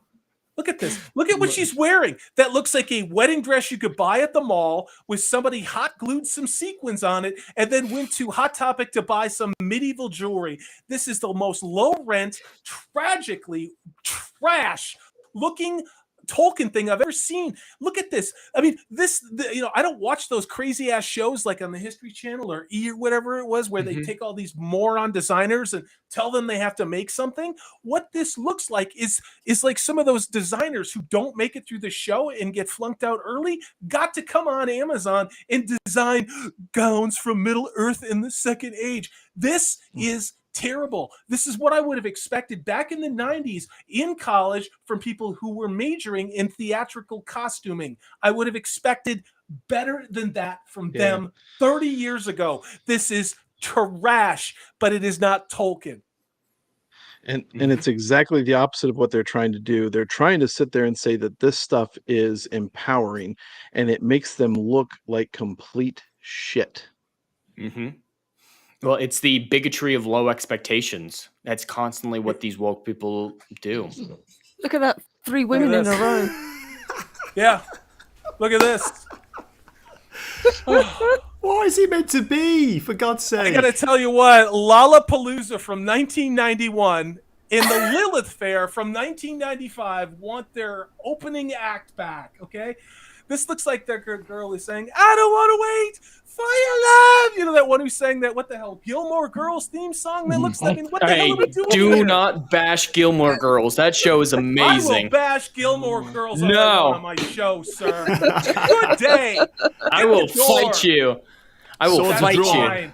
That's my chick flick guilty pleasure. Oh, mine is Charmed. minus Oh. charge Boom. for the Well, minus who- yeah. Who was the witch from Men in Tights? Whose name used to be Shithouse. Oh, It's so long. I can't remember. That's the image I'm getting. I don't know what we're doing here. I don't get Hobbit. I get bait for like a cop pretending to be a 14-year-old girl to catch a predator. That's what I'm getting from this. I'm not getting Harfoot. That's what I'm getting. Don't bring up the Harfoot. So that pisses That's what me this off. is. That's I know. who this is. This is a Harfoot, although only it's not a Harfoot because this is in Tolkien. Harfoot is a it's- type of hobbit. It's not an up branch. I agree. You and I know McKay's that. interviews are just so bad when he tries to cope with Trash. that. He's a liar, in my opinion. He is a liar, and you don't watch what he says. Watch his eyes. Watch his eyes and his tells. Like if you play cards, you can tell when someone isn't being above board. In my opinion, there was a whole lot of not being above board, and it's only just started. You want to talk about not being legit? Let's take a look at Robert Arameo.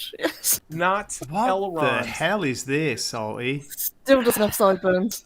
And still do. Yeah.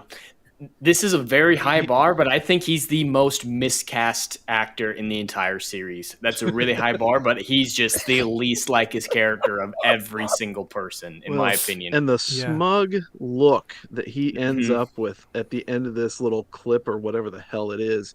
I mean, he looks like he just raided Galadriel's closet to get ready for this photo shoot. And then he's like, "Oh, look at me." That looks like a fitted bed sheet he threw over his shoulder. Yes. That's what it looked like. It even curls at the bottom and the back, like there's an elastic in it. Oh, that look is saying, "I have your drapes, Galadriel. What are you going to do about it?" Yes. It looks like a school play, or even, I don't know if you guys are aware of this from the UK, probably Purple, something we call pantomime, the winter pantomime season, where it's just like, it's a joke, it's meant to be funny, it's meant to be camp and silly. It looks like a pantomime performance of Lord of the Rings, this. See, I thought you were going to say like a kids' nativity play, where they just wear bed sheets and towels and whatever the parents can find to put them in, yes. I mean, we're not being mean or over the top, are we? This is ridiculous. No. Come on. No. And none of them have any idea. They all have such great haircuts, too. Yes, they've got lovely flowing locks, Right. haven't they? Well, For a not Vidal flowing Sassoon enough. commercial in Yeah. the 80s. I want to see where the Great Clips of Middle Earth is at. That's got to be an episode in and of itself. The quest for the clips. Irandir finding a barber shop. Do you think it was done on purpose, the way we've had 3 female characters in a row so far, and then we get this Elrond, A female character. Oh, another absolutely. female, yeah. That's I'm 4, just 4 in a row, yeah. Yeah, I'm just surprised Disa didn't come before him, too. I figured she'd be right after Galadriel. Yeah, but she probably has a penis. She's probably a non-binary. I don't know. All of this bullshit with her. Yeah. Saving the best for last. I try and separate the artist from the art. The problem with this marketing approach since the San Diego Comic-Con is that there seems to only be the artist. And the art is predicated upon the gender, sexuality, color, political beliefs of the artist appearing in something that should be about a story. And again, we use the word narcissism. That is not unfair. I look at Elrond and I think he's the most fabulous interior designer in the Second Age. That's all I'm getting. Does he flutter with like fuck me eyes at the end there? So, Dude. Yes, he does. Yeah, there it is. Elrond's power bottom on Numenor. Speaking about a power top, there we go. He's the only one that looks almost okay. Yes, I agree. Yeah. His costume still looks cheap. Yeah. His haircut still looks like he took tips from the Harfoots. Yeah. I mean, Jed, it looks like you, like evil Kirk from another universe. This is like you in an alternate, Star Trek universe. Let's be honest. Trying to grow it out enough that I can braid it like that. We'll see how I can get. Oh, this could be Jed's new D&D character. That's awesome. Well, it basically is. It's a red-headed dwarf who's just drunk all the time, so it basically is. I'll drink to that. That's where I was off screen, folks. I might have been pouring a little Knob Creek just to savor this time with my Cheers, friends. Salty. Kampai. Oh, kampai. Skull. Yeah. Skull, yes. I got to tell you, what's disorienting about this is that they do some type of digital compression in the show itself. To take a character like this is obviously a normal man with normal stature who's wearing oversized clothes. The anatomy looks completely wrong. So seeing a guy not look like a dwarf like this, with them trying to make him look like a dwarf, even though he's not, it's kind of giving me vertigo. And I saw the same thing in some of the stills that was going on in Not Khazad-dûm, And I mean, it's this is counterfeit Tolkien. It is counter. This is absolute bullshit. And why I'm going to be upset from this point going forward is the fact that what damage this is going to do to Tolkien. And some people in the Fire of Fandom videos talk about that same concern. Some say that you don't have anything to worry about. I think the question is, can we look at something like Star Trek, the original series? Can we look at something like Star Trek, The Next Generation, and say no damage has been done by Kurtzman to our memories of those properties? In particular, when you see Patrick Stewart, no matter what episode it is in The Next Generation, whether it be The Best of Both Worlds or The Drumhead or the one with, Klamak and Jalad, I can never remember how the hell it's called. That episode, these were moments in science fiction, not just moments in Star Trek that were defining for a genre. For me, it's tainted. It is, and Star Wars, I can compartmentalize it because, I saw the first Star Wars when I was 7 in the theater, but I worry about this, guys. I worry about this. I really do. Let me get to this members chat. Thank you, Purple Valkyrie. Oh, good God, it's jumping. You guys are good. Gray, I'm going to stab you. I can't take it. Purple, can you read that, please? Yes, absolutely. Yeah. So this one is from Unbearable73. Great to see you. Another one of our Tavarians. He said, I find it fascinating how much they lightened Cynthia Adai Robertson's, the actress who plays Tamriel, skin on that cover. Of course, this shows who the real folks are. That's weird. That's really, really, really weird. I'm going to get to this next thing. And Gray, if you want to take the other members' super chat there, I would appreciate it. Thank you guys for jumping in. We've got things just flying in so fast because you guys in chat are absolutely on fire. Gray, you don't have to apologize on Twitter. I apologize for going, what are you doing? Because I normally don't have two producers. So you read whatever that is because I can't see it. Okay, we missed one earlier from Magitech Mags. Another one. Thank you so much, Magitech Mags. She said, for $5, this Galadriel looks like a human, like a Éowyn, except Éowyn looked better, nobler, and empowering in a strong femininity. There we go. Yes! Oh, yes. Yes. She didn't look down her nose at us. Yes. And here's the thing. Again, I've said this before. As I've done so many of these Fire of Fandom videos, it's been awesome to dig deep into the Alan Lee and John Howe, legendarium in their own way. Their depictions of these Tolkien characters go back decades. And before that, there were the illustrations that occurred from Tolkien himself. We know what these characters look like. It wasn't just the woman who was cast, and I forget her name, even though I'm still madly in love with her, even though she's an SJW nut job, that was cast for Éowyn. And she was feminine, but she was a badass. She was strong, but she was also a woman. Not a woman with a penis, just an old school woman. Proves they're not mutually exclusive terms. Yeah.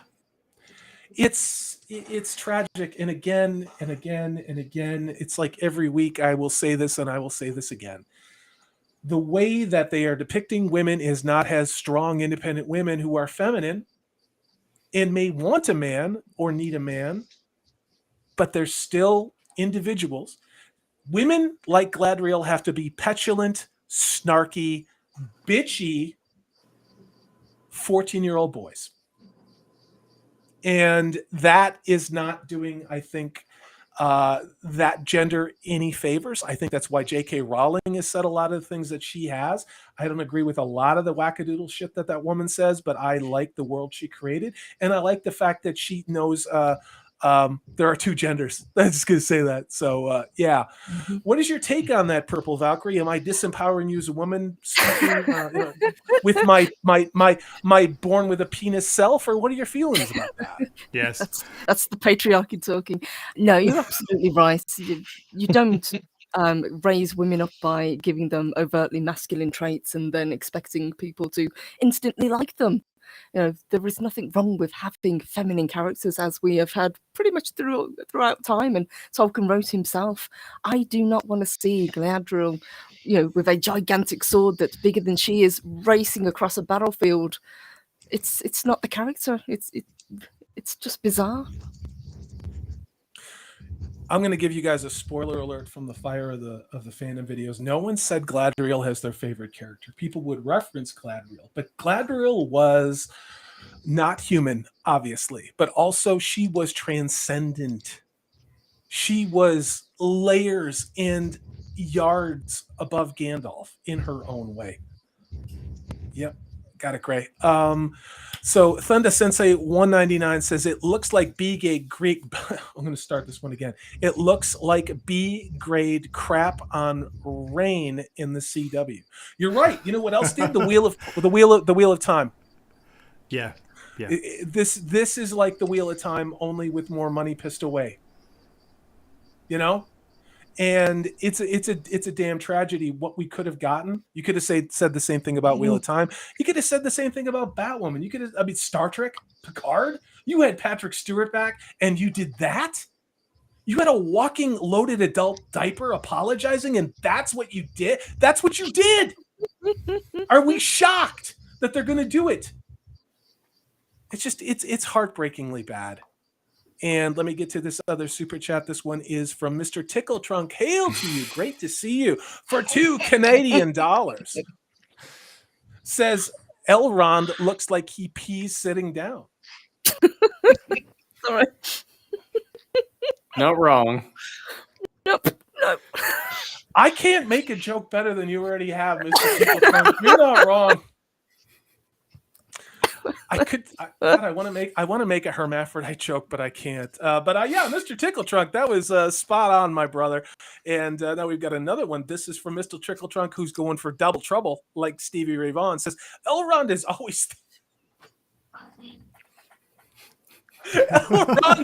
always thinking about pastel colors. Yes, blush and bashful and puce and burnt umber and how do you know that many patterns? I have an art background. Sure. And actually, I stole a lot of those. Those are lines of dialogue from Steel Magnolias, which, because I was in theater, I knew about that play. So you caught me, Jed. I got another Mr. Triple Trunk with the hat trick over here for $2 Canadian. Says Elrond isn't gay, but his boyfriend is. So yeah. Elrond isn't gay. Elrond isn't gay. He only has sex with men, but he has relationships with women. I think that's what you're trying to tell us, Mr. Tickle Trunk. Oh my God, you guys are incredible in the chat tonight. I'm bringing you back in. I am so behind on these super chats because things got ramped up and restreamed. But go ahead, Purple. What were you going to say? I was going to say it might be best just to leave the chat off for just a little bit. We had guests turn up again. That's why I took it off. Okay, because it's clear on my side. But Attack of the porn bots. Okay. Okay, I was wondering why it disappeared. So while we're doing that, guys, I will address these now. This is from Magitech Mags again. Thank you very much for $2. Says Rakata is finally represented in the dwarf. Does look pretty good. I have heard those jokes, and he's in Minnesota, so yeah, I'm gonna say. Look at the way that guy's handling the hammer. You know that's plastic. They can't even give him something that's weighted. Did you see that? Well, it's plastic. It's a Halloween decoration they gave to him. That's as much care as they gave into this. Look, it's plastic. Oh yeah. And you put and beyond that, it looks horrible. I mean, that is not a hammer that you would take into battle or even blacksmithing. I mean, what purpose is that? It looks like a ball peen hammer just blown up on steroids. It's for kids' birthday parties. It's from Party City, Nathan. They spared no expense in that $1 billion. It's just not on the screen. It's not in the story. It's not in the actors. It's not in anything. But they spent all this money. And much like the Wheel of Time, where did the money go? Yes. Good questions. Good questions. Good questions. I'd rather see him wielding a gigantic Kit Kat at this stage. Yeah, I'll take the Reese's peanut butter cup thing, the vaginal Reese's peanut butter cup over that. Oh, you said it. You said it, not me. I said vaginal. I didn't say vagina. I said vaginal. So this is from Mr. Tickle Trunk for $5 Canadian. Says Amazon hasn't ruined anything because this isn't Lord of the Rings. This isn't Tolkien, thankfully. This is a knockoff and not canon. Heart be strong. That's what I've been saying. This is counterfeit. They're trying to tell us that the money that they are passing, which is here in the United States, it's green. It's actually the money they're passing is blue. It has Mickey Mouse on it, and it has written in crayon $100. And what they want us to do, and thank you for that, Mr. Tickle Trunk, well said, is much like when they tell us 2 + 2 is 5, and they tell us, oh God, that you're more likely to get sick in the summer suddenly for some reason, and that perfectly healthy athletes in the prime of their career just suddenly are deleted. They're telling us that this is Tolkien, and they're teaching and they're trying to convince us to not use our own eyes, to forget what common sense and rationality is, and to just go along with it, insert name, derogatory term. Yeah. And I'm not doing it. I'm over this, and this is not Tolkien. This is not Middle Earth. This is certainly not anything to do with the Lord of the Rings, the Silmarillion, the Unfinished Tales, anything. This is just ESG score driven, co-opted Marxist insertion into a beloved Western fantasy property for the purposes of demoralization and exploitation. So here's another thing with this dwarf. When he grabs with his left hand, grabs the top of the hammer, look how lightly he grabs onto that as he then plastic. Places it down. I mean, there's if it completely removes immersion just in this video bit. It's a joke. Yeah. Well, if he's using 2 fingers. Yeah. Just using 2 fingers. Yeah. All right, let's move on from one of Jed's relatives. Let's move on to Ismael Cruz Cordoba, the fine Cordoban, who apparently we're all bigots because here's the thing. I never used to give a shit what the actor's race was or their sexuality or the politics because I was too busy appreciating a good performance. And maybe they were dicks, right? Maybe they were assholes in real life. Maybe they had a drinking problem. Maybe they were a little handsy in a bad way. But they did good work. And the work always came first.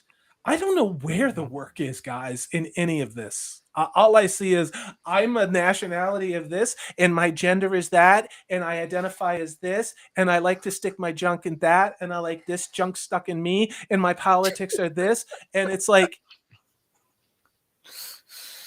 this is Tolkien. This isn't a pride thing. This isn't a drum circle. This isn't Lollapalooza. This isn't Burning Man. This is Middle Earth in the Second Age. And that's the story. But very clearly, Amazon can't even keep their story straight day to day. So what were you going to say, you guys? You guys take this one for a second. Yeah. Well, and when you go to the panel that they had at the Comic-Con, that's all the discussion was about. It was all about representation and what kind of activist you were, and the first female dwarf ever caught on film, except you weren't, et cetera, et cetera, et cetera. There, there was not, or there was very little talk about the show and the production of it and the story that they were putting to it. It was all about what they were putting on the screen in terms of representation of sexuality or color of skin or not being man. Magitech Mags for $2 says Gladriel looks like she smelled a really bad fart. Let's go ahead and let's go back to the instant replay, Chuck. Yeah. No, she looks like she just did a massively bad fart. No, let's look at Gladriel. Here we go. All right, there we are. Yeah, look at her. She's sniffing it. I'm judging you. I'm judging you, those with the penis. I am judging you. God, this is trash. I'm going to take this one from Lyle Hammock, who may not agree with a lot of our takes, and that's okay. This is for $10 US. Hail to you, Lyle. It says, just got home, and it looks like you all are having fun. LOL. Seriously, though, I hate to disagree with you all, but I don't see what you guys see in these photos and think they're fine, but hey, that's just me. Lyle, thank you so much for the $10. It's wonderful to see you. I hope you had a great dinner out with the birthday with your mom, if I remember correctly. Say hello to Mrs. Hammock. Hello, Mrs. Hammock, and to Little Hammock, and to your mom. Thank you for being here. I want whoever enjoys this show to enjoy it. I want people who are excited by this to be excited. I'm not. And that doesn't make me better. It doesn't make me worse. It doesn't make me more of a Tolkien fan. It doesn't make me more of anything. I'm just one dude with a microphone with one opinion. I'm not afraid about saying that opinion. Now, there are many people on this panel who maybe are in the same zip code, has that perception based on their own understanding of these things. But Lyle, I've said it many, many times, and I know you're going to tell me I don't have to say it. It's okay that we disagree. This fandom is full of people who don't disagree, who don't agree about a lot of things. I mean, we saw the Twitter drama in the last 24 hours, right? Some of that's still going on. Don't understand why, but it is. So, yeah. I hope it's great. I hope I'm wrong. I hope I look like an abject fool. Wow. That's how bad I want something. This is from Mr. Tickle Trunk for 2 more Canadian loonies. Says, Corey was assigned funny at birth. Doctors? Pfft, it's true. I popped out with a Mad magazine in one hand and a cushion in the other. Since. Hail to you. This is Mr. Tickle Trunk. Guys, I'm going to cruise on down this one. Purple, I know you probably need to get going. It is dark 30 in the UK. But anything, look at this. A Rondeer with his, that. The wrong. Look down at us. Here we go. Look at him. I'm judging you. Looking down. You're the oppressor because reasons. Oh, look at that sword. You know what that looks like? That looks like cheap cutlery you could get at Costco, only in large form. With that steel handle.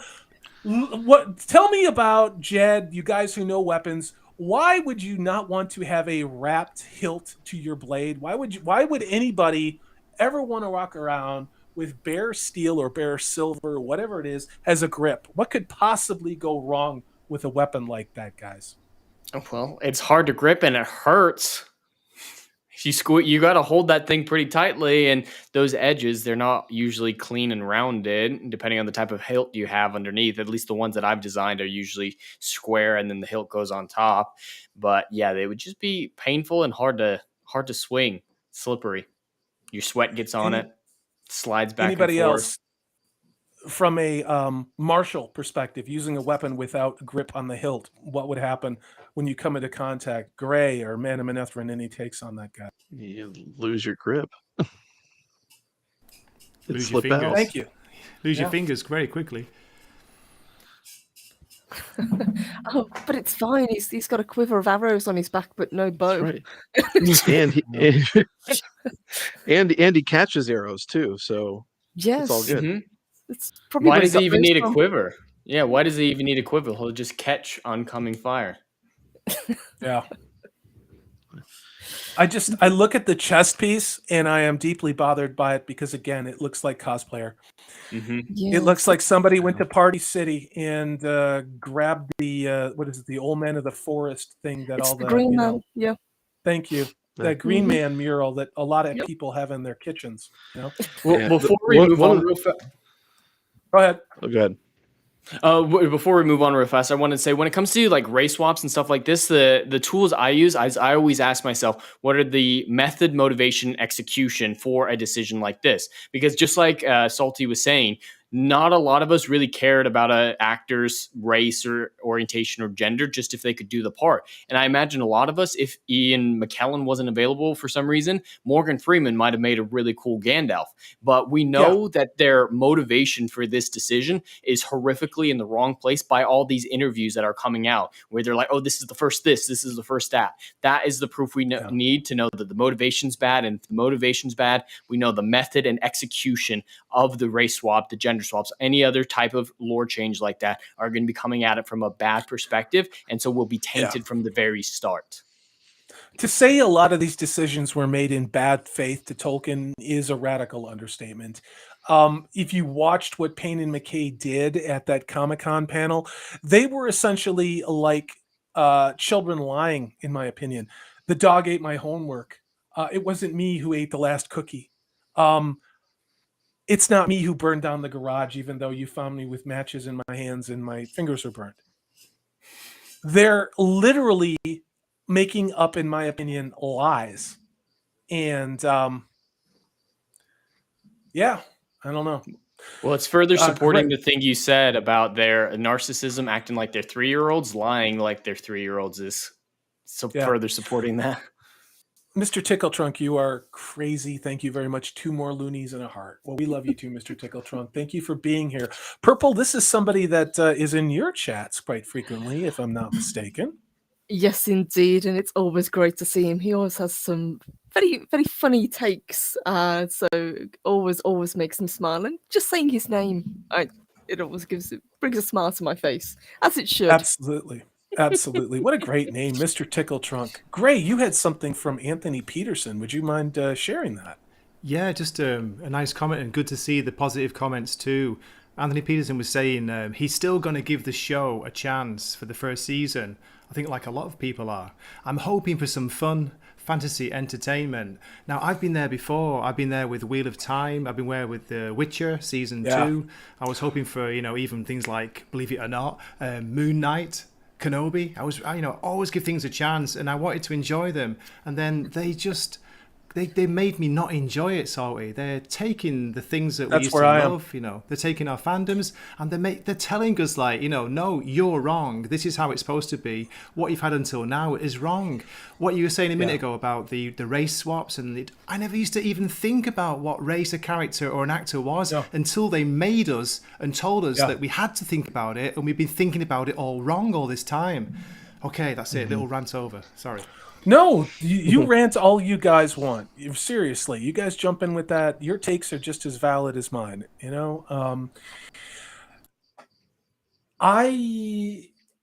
Wheel of Time, Star Wars, Star Trek, Doctor Who.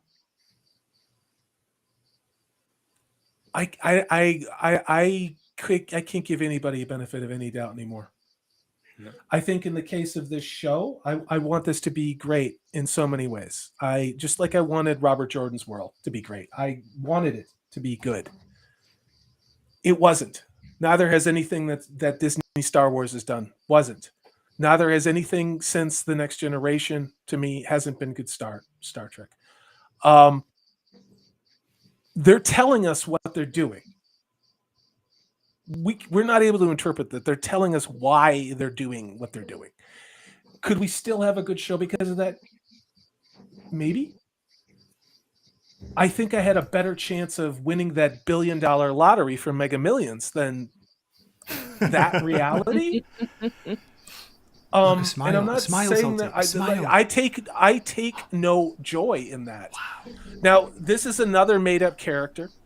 Of course, this is the one who they gave us a Instagram. I'm on vacation with my, fabulous cape thing. I don't give a shit who this person is. I'm sure they're a lovely human being, but I don't care. I'm glad to see you smiling for once. That's all I say. Smiling. Yeah, that's what I was thinking. Yeah. This is part of our forbidden love affair, isn't it? Yeah. Very pretty woman. Very pretty woman. Doesn't exist in Tolkien's world. Don't care. No, she's so hot, and they added those weird things to her face where she's ugly. I don't know what it is with Hollywood making hot chicks ugly on purpose. Intersectional feminism. Intersectional feminism. You can be too pretty. Any woman who is so attractive that she makes lesser attractive women, and that can include a lot of different junk in the word women, make them feel bad, needs to be made less of a threat. That is third wave feminism. I didn't make that up, okay? It's psychotic, it's sociopathic, it's insanity, and yet here we are. You think I'm kidding? Look at all of the females cast in the Wheel of Time season 1, especially those in positions of power. Masculine. So now we have a character which they stole the name out of from Tolkien's canon. Does anybody want to take a look at this guy? Look at him. He looks like he looks like he's hungover. He's going to shit his pants. And he's also looks like, look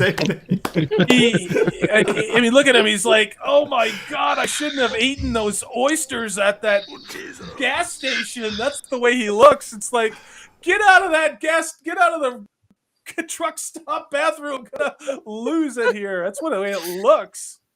You guys talk about what's going on. Loving the little reef that he's got on his head. Yeah, that's really something. It takes me out every time. Yeah. But is it me, or do the costumes that they're wearing, they all look slightly too big on the actors? None of them seem to fit properly. Yeah, fitting is the patriarchy. Fitting is true. Mythology. This is Quality. Yeah. That sounds like racism to me, Purple Valkyrie.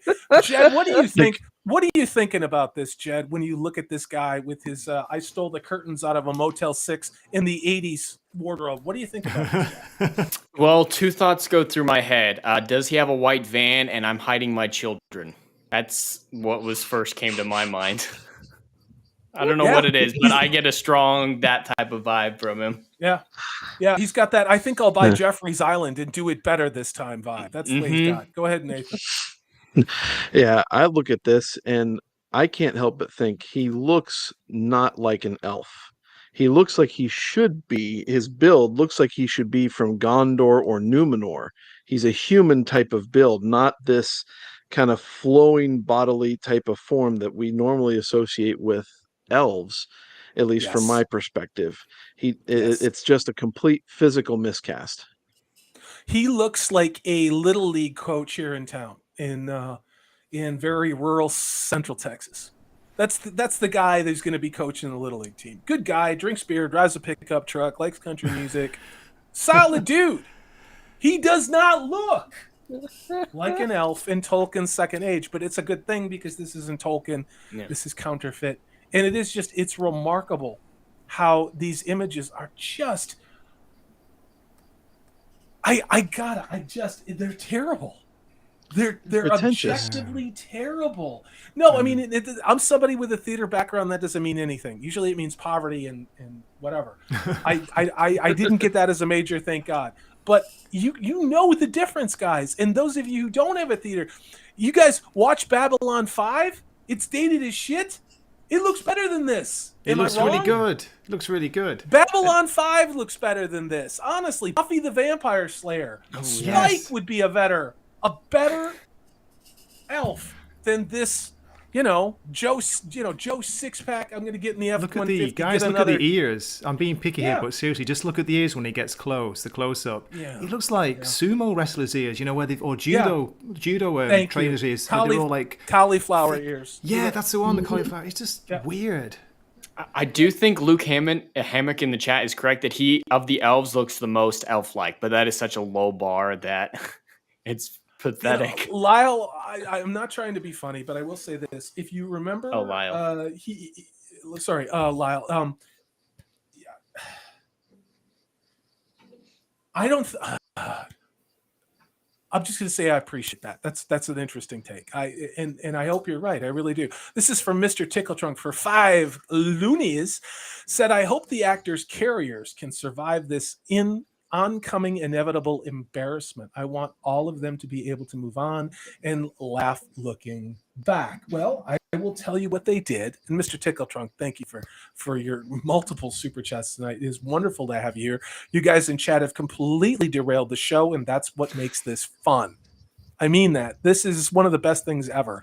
I don't feel good tonight, and I'm exhausted, but I am so energized. First of all, to get to work with these wonderful people, including Jed, who's awesome, and Max, who's not here. But it's so wonderful to get to hang out with you guys and see the interactions and have your comments, and I really appreciate the super chats. That just disappeared on me. Can you bring that back, Purple? Yes, sorry. I'll bring it back. Yep. And so where I was going to go with all that is... Okay, there it is. So Wheel of Time spent 9 months fortifying the ratings on Amazon itself. Amazon went to a 5-star system. They kept it at 4.5 stars even after the second and third episodes. And it wasn't until recently that 4.5 star fell all the way down to 2.25 out of 5 for season 1 of Wheel of Time. And that show only cost $80 million for the first season. Only $80 million, right? What a crazy thing to say. Only $80 million. This season of television cost $465 million just for season 1. I think it's something like $60,000 a minute or something like that. 45,000. It's like $50,000 a minute for television. If you don't think that they're going to fortify and protect the narrative on this, you're wrong. And we're never going to hear what the numbers are. We still don't really know what happened with Wheel of Time. We probably never will. And here we are. So that's all I'm gonna say about that. Taker 610. I think we missed this one. This is for $5. Says, I've heard people described as having a weak chin, but Elrond has a Hulk chin, in my word. Also, it's Glad Riel Salty. Of course, that's a reference for a non-heterosexual organization. I guess I could say that. Taker 610. This one comes to us from the lovely Thunder Sensei 150. Got to meet her at the Dallas meetup. Did a fantastic Princess Leia. And no, not General Leia. Princess Leia from the original Star Wars, which was just called Star Wars, for $4.99. Says the money went to pay for everyone. Wow. I love you, Thunder Sensei. For $4.99, I have to read it, Mama Susan. The money went to pay for everyone's transitions operations. Let's be real. You mean somebody's going to make Payne and McKay into actual men? I don't know how much money that would take, in my opinion. Yeah, it's, when I use the term man, I'm using gendered language, and I, of course, was born in the late middle of the 20th century, so that means somebody who has honor and integrity. So old. Just so old. Honor, integrity. What are those, Salty? Chivalry. Remember that? Chivalry. Loyalty. And believes in something greater than themselves. I don't think that's happening. Let me get to Magitech Mags, in my opinion, for $5. Says, on your not giving benefit of the doubt comment. This is from Magitech Mags. Quote, fool me once, shame on you. Fool me twice, shame on me. They're being open about it now, no hiding. Magitech Mags, I think you were speaking to Lyle. Lyle, no one is ganging up on you. That's where I'm at, Magitech Mags. Again, this is the same team or the same organization that put Wheel of Time out there and then sent coordinated marketing attack people across social media, in my opinion, and also from direct observation with my own eyes and experience, to attack people and silence people across platforms, on Twitter, on Facebook, on Reddit, who were saying that Amazon's Wheel of Time was not Robert Jordan's world. Again, $80 million. What do you think they're going to do with something that cost $500 million for the first season of television? And Magitech Mags again says, $2, Babylon 5 is life, heart. I know, right? I wasn't trying to be funny, but Babylon 5, it was more authentic than what we're getting this with this Little League baseball coach. And let me see what we got left. Here we go. It's Sophia Nombetti, Purple Valkyrie. I am going to sit back and let you rain fire. Yes, there she is. There's our girl Diesel, who we haven't seen very much of, which is a little bit sus, to be honest. But apparently, according to the actress, she is the first ever female dwarf in Lord of the Rings. Now, I don't know about you guys, but I remember seeing female dwarfs back 20 years ago when we had the first Lord of the Rings films. But clearly, we are mistaken because we are just, stupid fans. But no matter what they say, those aren't sideburns, Well, how dare she gender all the other dwarves? Exactly. You guys, while we've been doing the show, people watching the show have been very busy on Twitter. So you guys may pretty well because we have some more product placements. Here we go. I've got them. Oh, dear Lord. I know, it's such a good thing. Bear with me. And so we all remember what they did with Kit Kat. And wow, what just happened here? This is the limitation of this on Twitter. Here we go. So this one comes to us from the one, the only Jacob Ironside says, "Taste the heat of Mordor." Yay! Hey. It's extra hot, flaming Mordor. Quote, "You have not seen what I have seen. You have not seen what I have seen." Genius. Absolutely. Fantastic, I want this mate.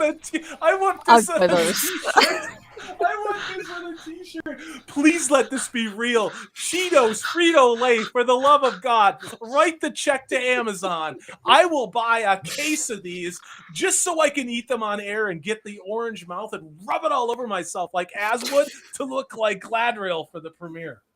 Absolutely, you guys are genius. Oh my God, it was beautiful. Fantastic. Standing ovation, not a golf clap, my friend.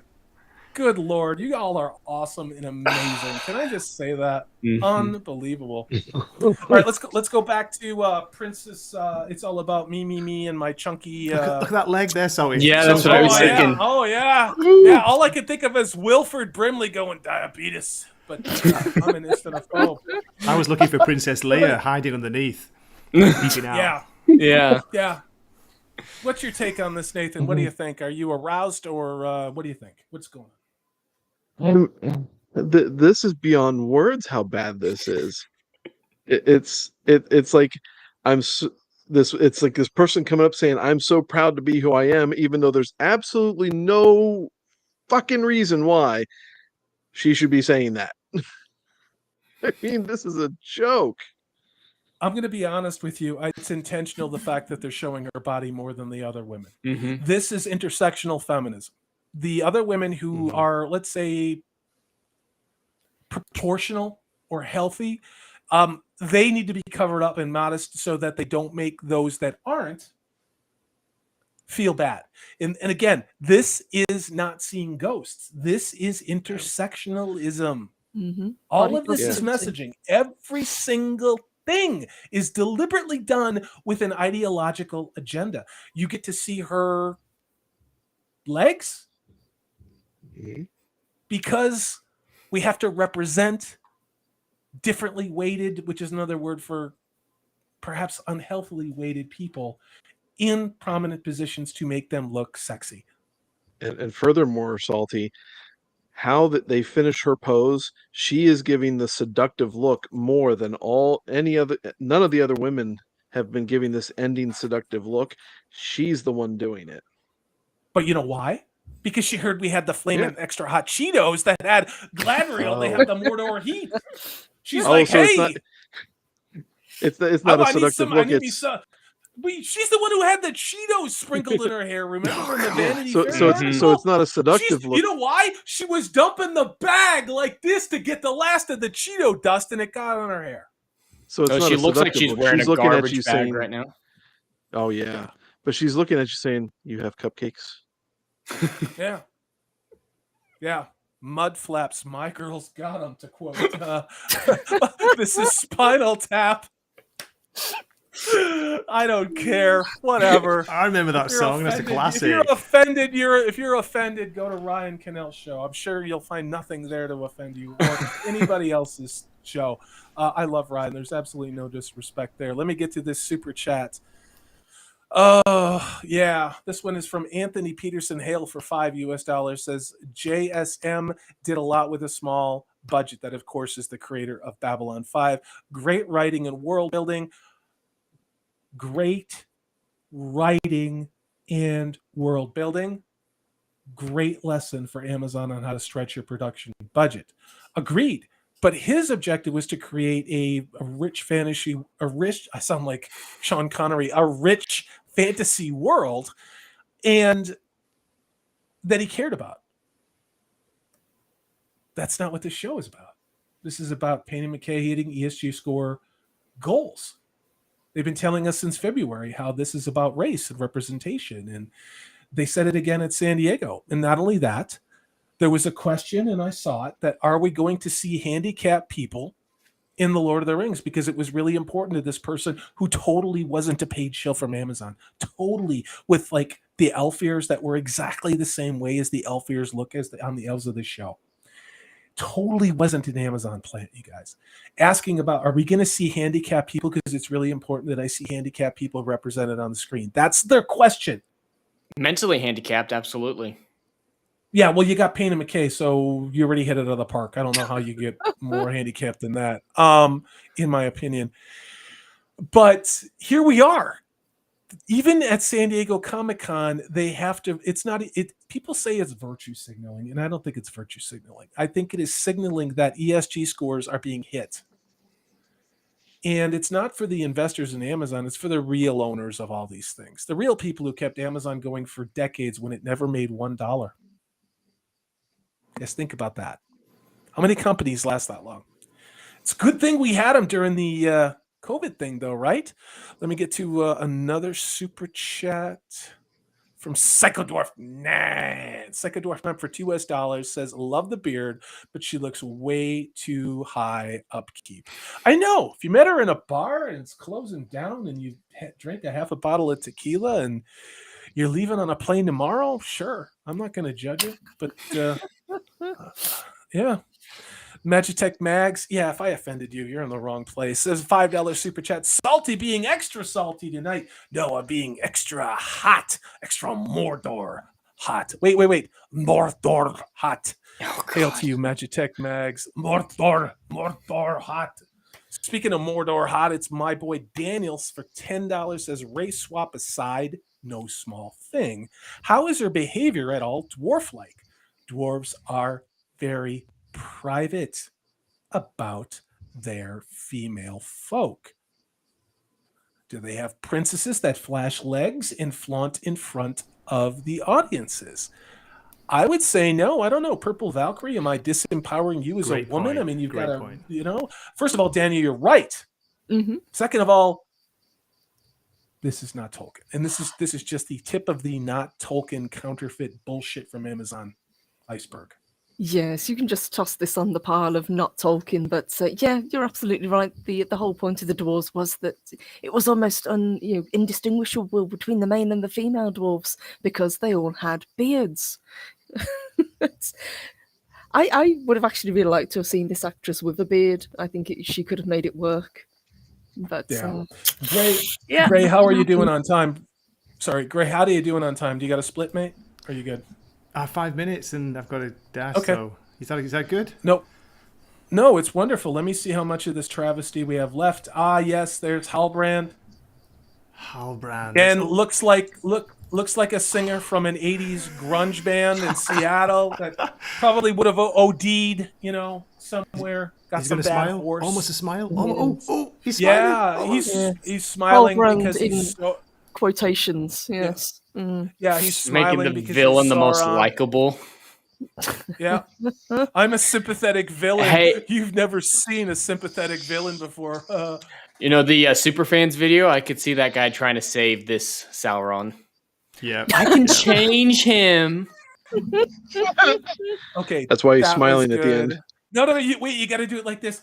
I can change him. God, I want to throw up in my mouth. You practiced that, so that move. I like it. Yeah, it was pretty smooth. Yep. I thought you would have left by now, Gray. I thought you had to go. So there's Halbrand.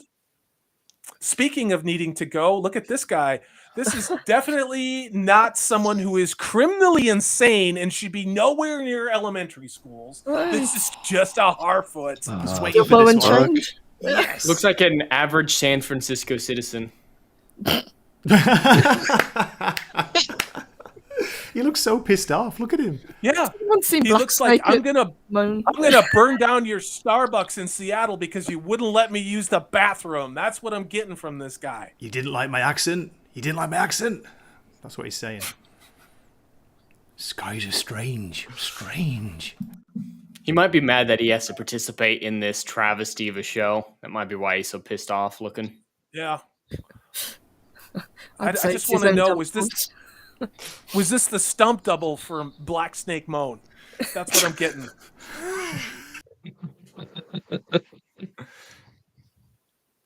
What are we doing? Oh my goodness. Stop We're having fun. We're having a laugh. No. Stop pretending. This is Tolkien.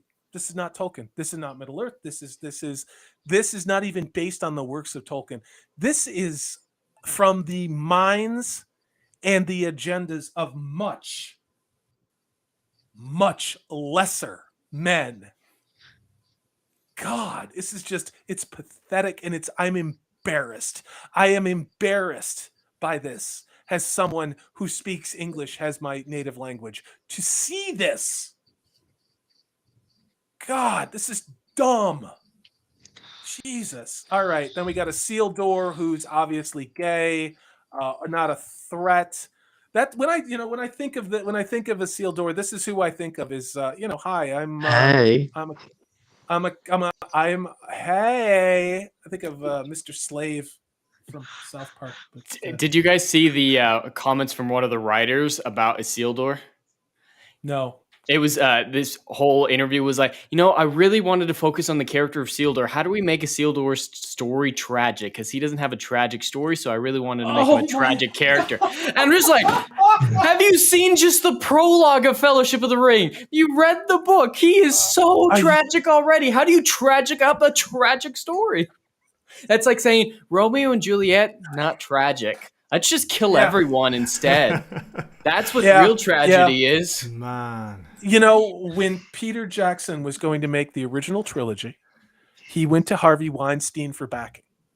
And Harvey Weinstein said, you know what? I want to take all 3 of the movies you want, put it into one long movie, and I want to kill all the hobbits. It's what Harvey Weinstein literally said. You can go look at the interviews. You can look at the interviews that Peter Jackson gives. That should have been the red flag for who Harvey really was. Well, there was a lot. There's a lot, including Leslie Headland, his former personal assistant, who is doing the first trans, non-binary Star Wars character who's a woman of color. How could she be all of those things at once? You're a bigot, Jed. You're a bigot, and you're such a misogynist. Let's get back to the Lord of the Rings with this. But that's a true story. And here we are. That writer never read what you could just sit down and watch the unextended first Fellowship movie. You could ask literally anybody. You could walk down a street and say, hey, who's Isildur? And I bet you if you ask maybe 10 people, you might get 2 or 3 answers. I really think that, because this is Peter Jackson popularized this to the point where we're like, oh yeah, he's the dude, man, who picked up that broken sword and like chopped off Sauron's hands. It was so gnarly, dude. And then he kept the ring, man. And it's like, no, you can't even do that. Yeah, we need to give Isildur a tragic story. Jesus. I prefer the Isildur taking the bite out of the Kit Kat. We could do a show. A hypercolor cloak. Yes, he is. Yeah, look at him. Did you see I am fabulous. Do you see he's trending? No. Everyone's just saying, oh, he looks so nice. His eyes are so soft. I want to just hug him. It's just like, that's not who Celebrimbor is supposed to be. He's not the teddy bear elf. But yeah, he's trending today because of this. He looks like the original Grandpa Munster in the Munsters. Just look at the face. Go look after the show. But Google or DuckDuckGo or whatever infiltrated data stealing thing you want to look through. Look at Grandpa Munster, the Munsters, and look at his face, because it's dead ringer for it. We could do a show just on this guy. I'm just getting pedophile cannibal vibes. That's all I'm getting. And thankfully it's over. So we're not done talking about this. I had a whole other article, which is even crazier than this. And I'm not going to spoil it. I want to do a show probably tomorrow and talk about it. But it essentially says what we have all been saying, and it is in the mainstream media. It is so inflammatory and so negative about this show that Purple Valkyrie and I both didn't just archive the webpage, we downloaded it as a PDF and saved it onto a USB drive, which is not attached to our computer. This article is insane. It is literally them saying every single thing we have been saying since this show came out, only it's in the mainstream media. So I want to cover that tomorrow. I just can't go any longer than this. Purple has to go, Gray has to go, and I'm in theory sick and exhausted, but I'm here and I'm doing this because I love what I do. So you guys have made this an absolutely incredible show. This chat drove us all night. I am so incredibly humbled and blessed and grateful to call you friends, to call you channel members, that you decided to spend a wacky Tuesday with us looking at this abomination, that we can laugh at this together. We can have hope together in some cases. And I am so grateful that I get to work with Purple Valkyrie, Gray, Nathan, and Jed, who just decided to take a flyer and come on the show. And I just want to say thank you, Jed. I look forward to killing orcs with you tomorrow night. So why don't we start with Jed? Where can people find you, Jed? What do you got going on, brother? So yeah, I'm on Hollywood Scholar on YouTube. I put out daily videos, news, and reviews, and I am going on 12 days now of streaming straight, and I've got another 5 left of streaming straight. So it's busy day. At least once a day is some, or 2 or 3 times a day. So it's been a busy, tiring week, but the news has just been so good that I couldn't help. So yeah, you can find me there. I'm on so many Dungeons and Dragons streams now. G&G Tabletop on Thursdays, OBG 70s at 4 p.m. Pacific tomorrow. And just Hollywood Scholar on YouTube. Right on, dude. Let me get to this super chat, and if I've missed some, I'm going to count on you guys to bounce them out and just go ahead and read them. This is from Magitech Mags for $2. You have been on fire. I cannot wait to get your takes on Tolkien tomorrow.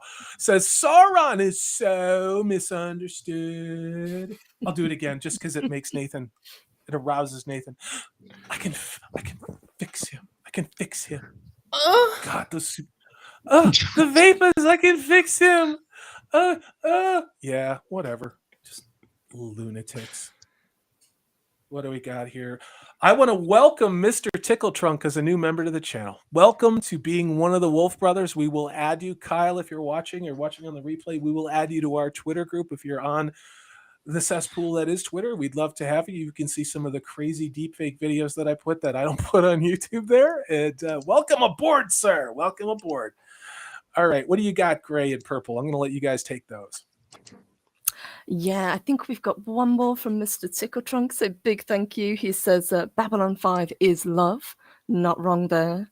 And let me just make sure we're all caught up. You guys have been incredible today. Thank you so much. You guys have honored this panel. I am so incredibly grateful. I think we're good. You guys vamp a little bit while we are looking for super chat. Okay. There we go. So big thank you to Lyle. Great to see you, and a very happy birthday to your mum. He says, you do realise Peter Jackson butchered Isildur's backstory just so he could do his version of Aragorn, and I say this as someone who loved those films. It's fair. I have heard a lot of criticism, and I think it is valid, about how Isildur was portrayed as being arrogant, when really in the books he wasn't. He wasn't. It was a visual. It was an accelerator for a plot to the prequel part of the movie, because he wanted to get into introducing Bilbo and Frodo. You have some validity there, Lyle. Like, I agree with that. I do think, however, that my point related to Isildur in the casting of Isildur is, if I think, and I say this with love and objectively, is what the writers behind this saying they need to give Isildur a tragic story. It kind of plays itself out, you know. In the end, Isildur ended up in the same place, you know.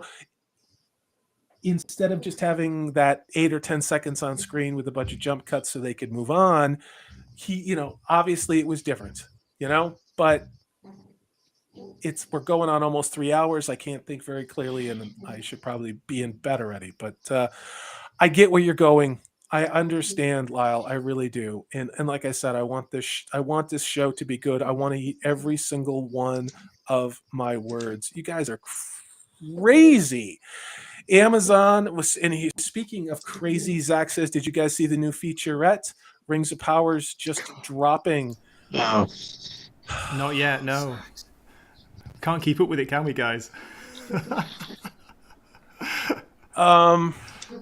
If anybody needs to ditch, you can. I'm going to go ahead and watch. We're going to go ahead and cover this now. So I want to see this. Zach's, I wish you wouldn't have done this, but I got to take it. So here we go. I've got to jump to other screens.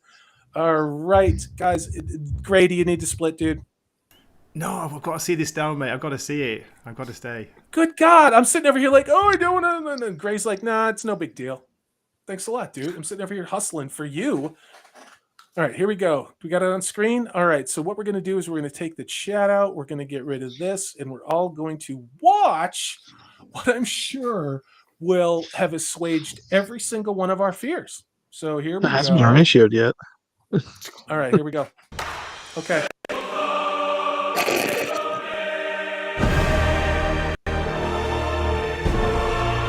Oh, kiss my ass. What are we doing? What is this? Stories from the Legendarium. Mm.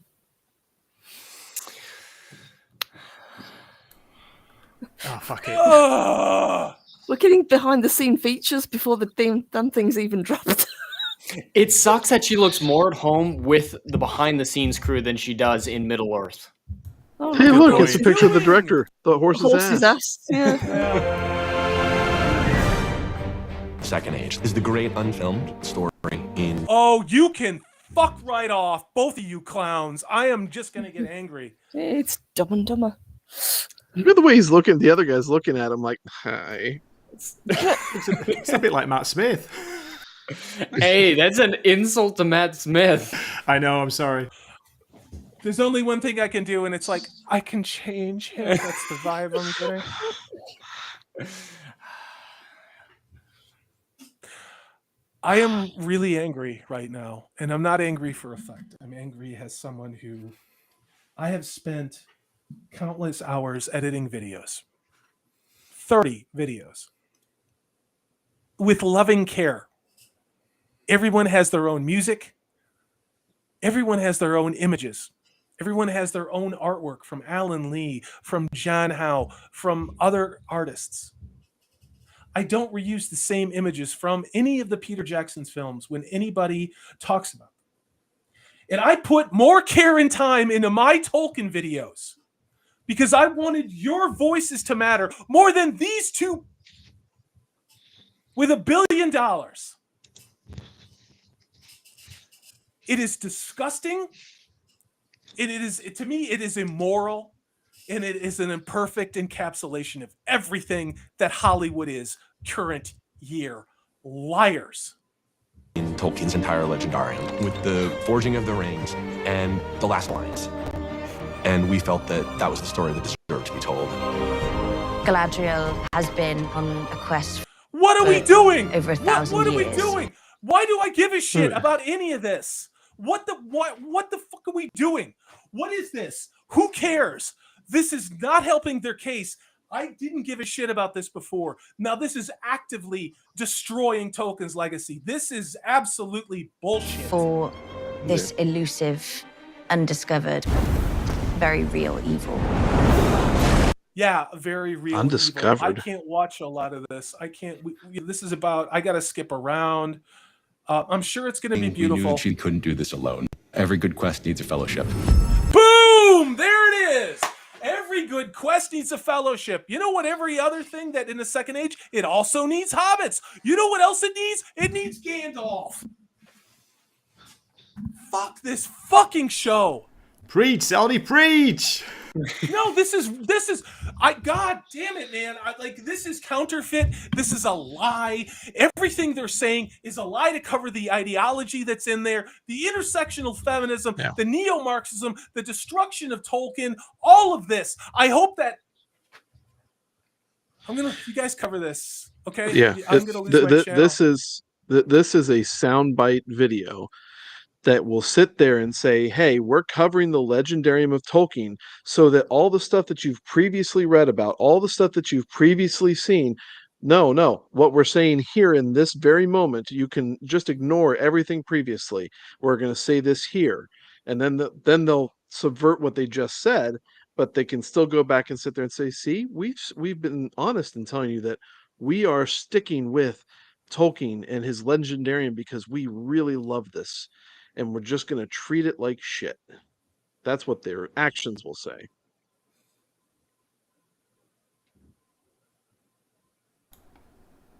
I'm speechless, guys, too. I don't know what to say.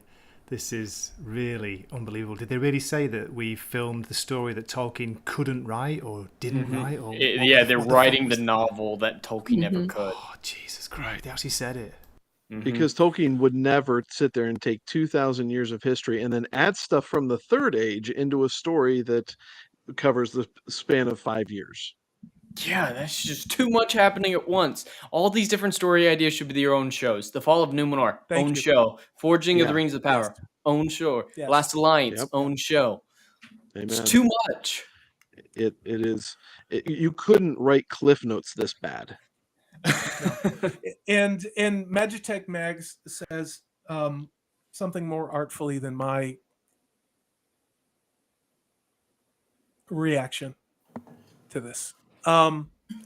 This feels like an act of war against Tolkien, and that is why I got upset. I have never been this upset on my channel ever before, and it is because this is evil. It was an annoying thing with what they were saying at San Diego Comic-Con. It was annoying that the woman who's playing Princess Diza, a made-up character, made it about her, in her weight, in her size, in her color, and all about her. It was annoying. It was a joke.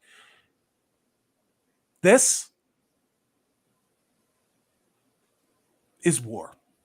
And I didn't think they would cross this line now, and they did. So let's stop pretending.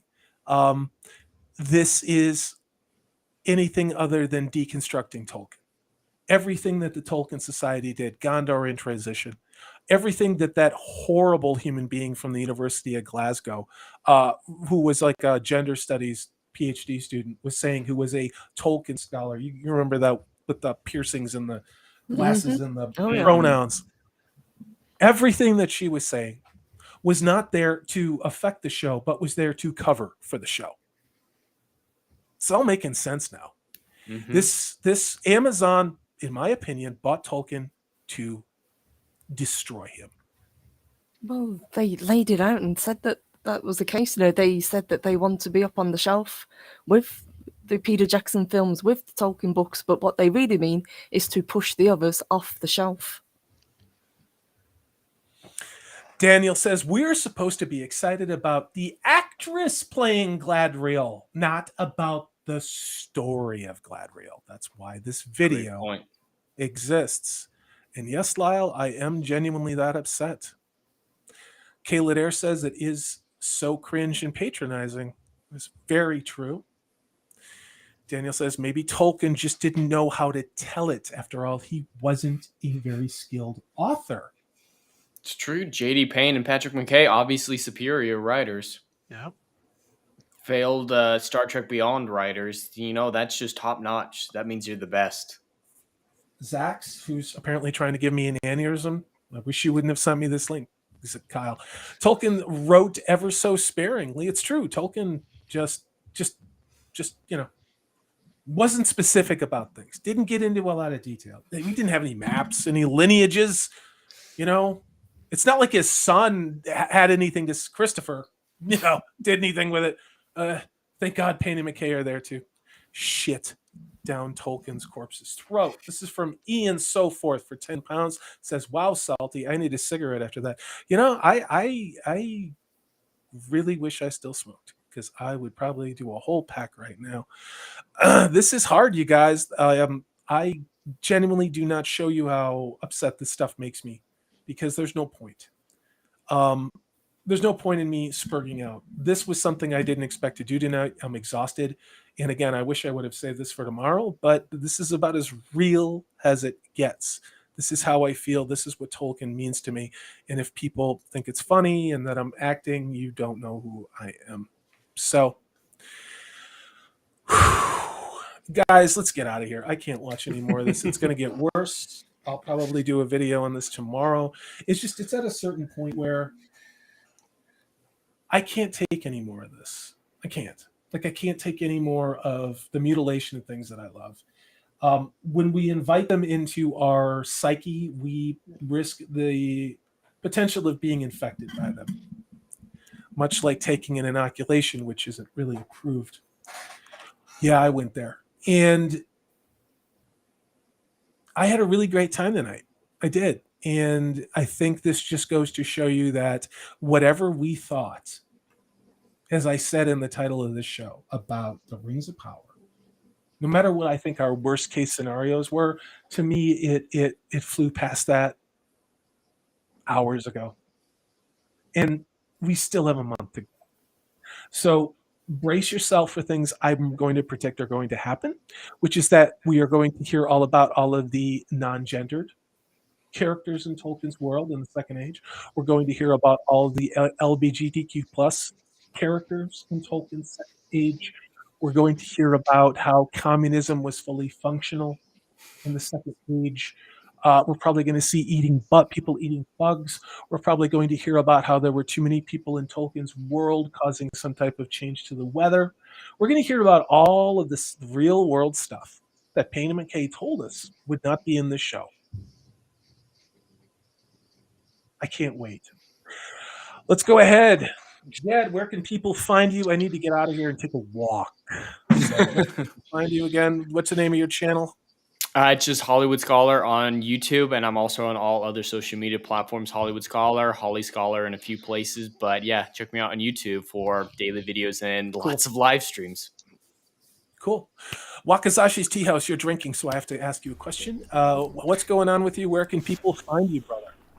Find me at Wakazashi's Tea House. I do comic book reviews. I just dropped a review of the new issue of Batman, issue 126, which is absolutely awesome. It's kick-ass, amazing action scene in it.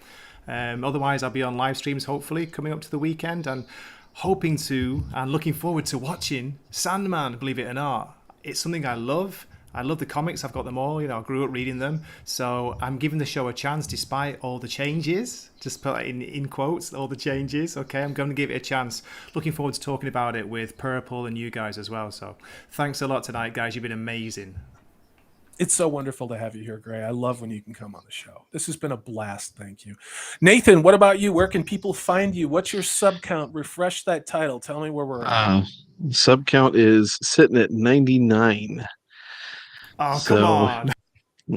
It's all good. It'll get there. It'll get there. I have faith. Either way, you can find me at my channel, Amanda Manetherin. I'm busy doing live streams here with Corey every other Tuesday. You can see me tomorrow night on OBG70's channel with the D&D stream and watch my crippled cleric hobbit try and attempt to heal some people, maybe, as long as he's being wheelbarrowed into the right places. You saved my bacon. You saved my bacon last Wednesday because I got stabbed by an orc. Yeah, it's a true story. Well, I think that was Squeaka that actually healed you. But either way, we took way too long to end that battle. Anyway, but you can find me there and at Man of Manetherin, just dropping some videos, starting to get into some comic stuff. But main concentration is Rings of Power and Wheel of Time. So check me out. God help you with those. The one, the only, the Purple Valkyrie. Where can people find you? Oh, you can find me in the usual channel, but let me say big thank you to the chat tonight. You guys were amazing, and a huge thank you to everyone on the panel. This was fun. This was a hell of a show, guys. Thank you. Yeah, I it know was how to great stream. until Salty lost his mind at the end. Say this. Salty. I was gonna have you back next week. I mean, yeah. Sometimes we just need to be real about things. And, people get more upset when their team loses at the World Series or, loses at a Super Bowl. This upsets me. I don't like being lied to. I don't. And, boy, we have been lied to. I want to thank everybody who's been in chat tonight. I do not apologize for my outburst in any way. I am really had a lot of fun tonight. You guys are fantastic. A huge thank you to Gray from Wakazashi's Tea House, as well as Purple Valkyrie, for trying to learn how to use Restream with me and trying to help me stay on top of super chats and comments. I could not have done it without you guys. Thank you. We stepped on each other's toes, but that happens when Zach's in here too. You guys, thank you. I couldn't have did it without you. Thank you to everyone who has been in chat. Your comments drove this show. I am honored that this is how you chose to spend your Tuesday night. Thank you all very much for the super chats. We will see you all. Nathan, did you need something? 101. Nice. Yes. 100 and 1. That's brilliant. Yeah. Awesome. Well Thank done. you. Bless you all. You guys won't regret that. So I just want to say thanks to everybody who's been here. And we'll see you all soon. We're probably going to have a live stream tomorrow. I won't get into details on that yet because it's 10 o'clock or 4 o'clock in the morning or 5 o'clock in the morning in the UK. I just want to say thank you to everybody. And I know how to do this. Salty, one more thing before we finish. I've just seen a comment from Richard Rose, and great point. What really pisses me off is where are all the Asian actors? They're talking about diversity and they're playing the diversity card, but it's a kind of limited diversity, isn't it? What's going on there? There's so many things I want to say. Same with the Sandman. Same thing. Where are the Asian actors? Just saying. And the redheads. Yes, thank you. Ginger side is real. Yes, come on. On that note, thanks everybody who's been here. Love you all. See you all soon. Take care. Bye.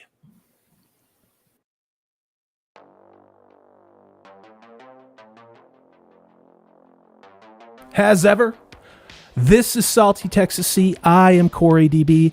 Thanks so much for watching. If you like what you've seen and heard, please hit that thumbs up button. If you haven't subscribed, I'd love to have you on board. That way you know, and we have things like live streams, which we are going to be doing every Tuesday evening. Take care. I hope you're having a great 2022.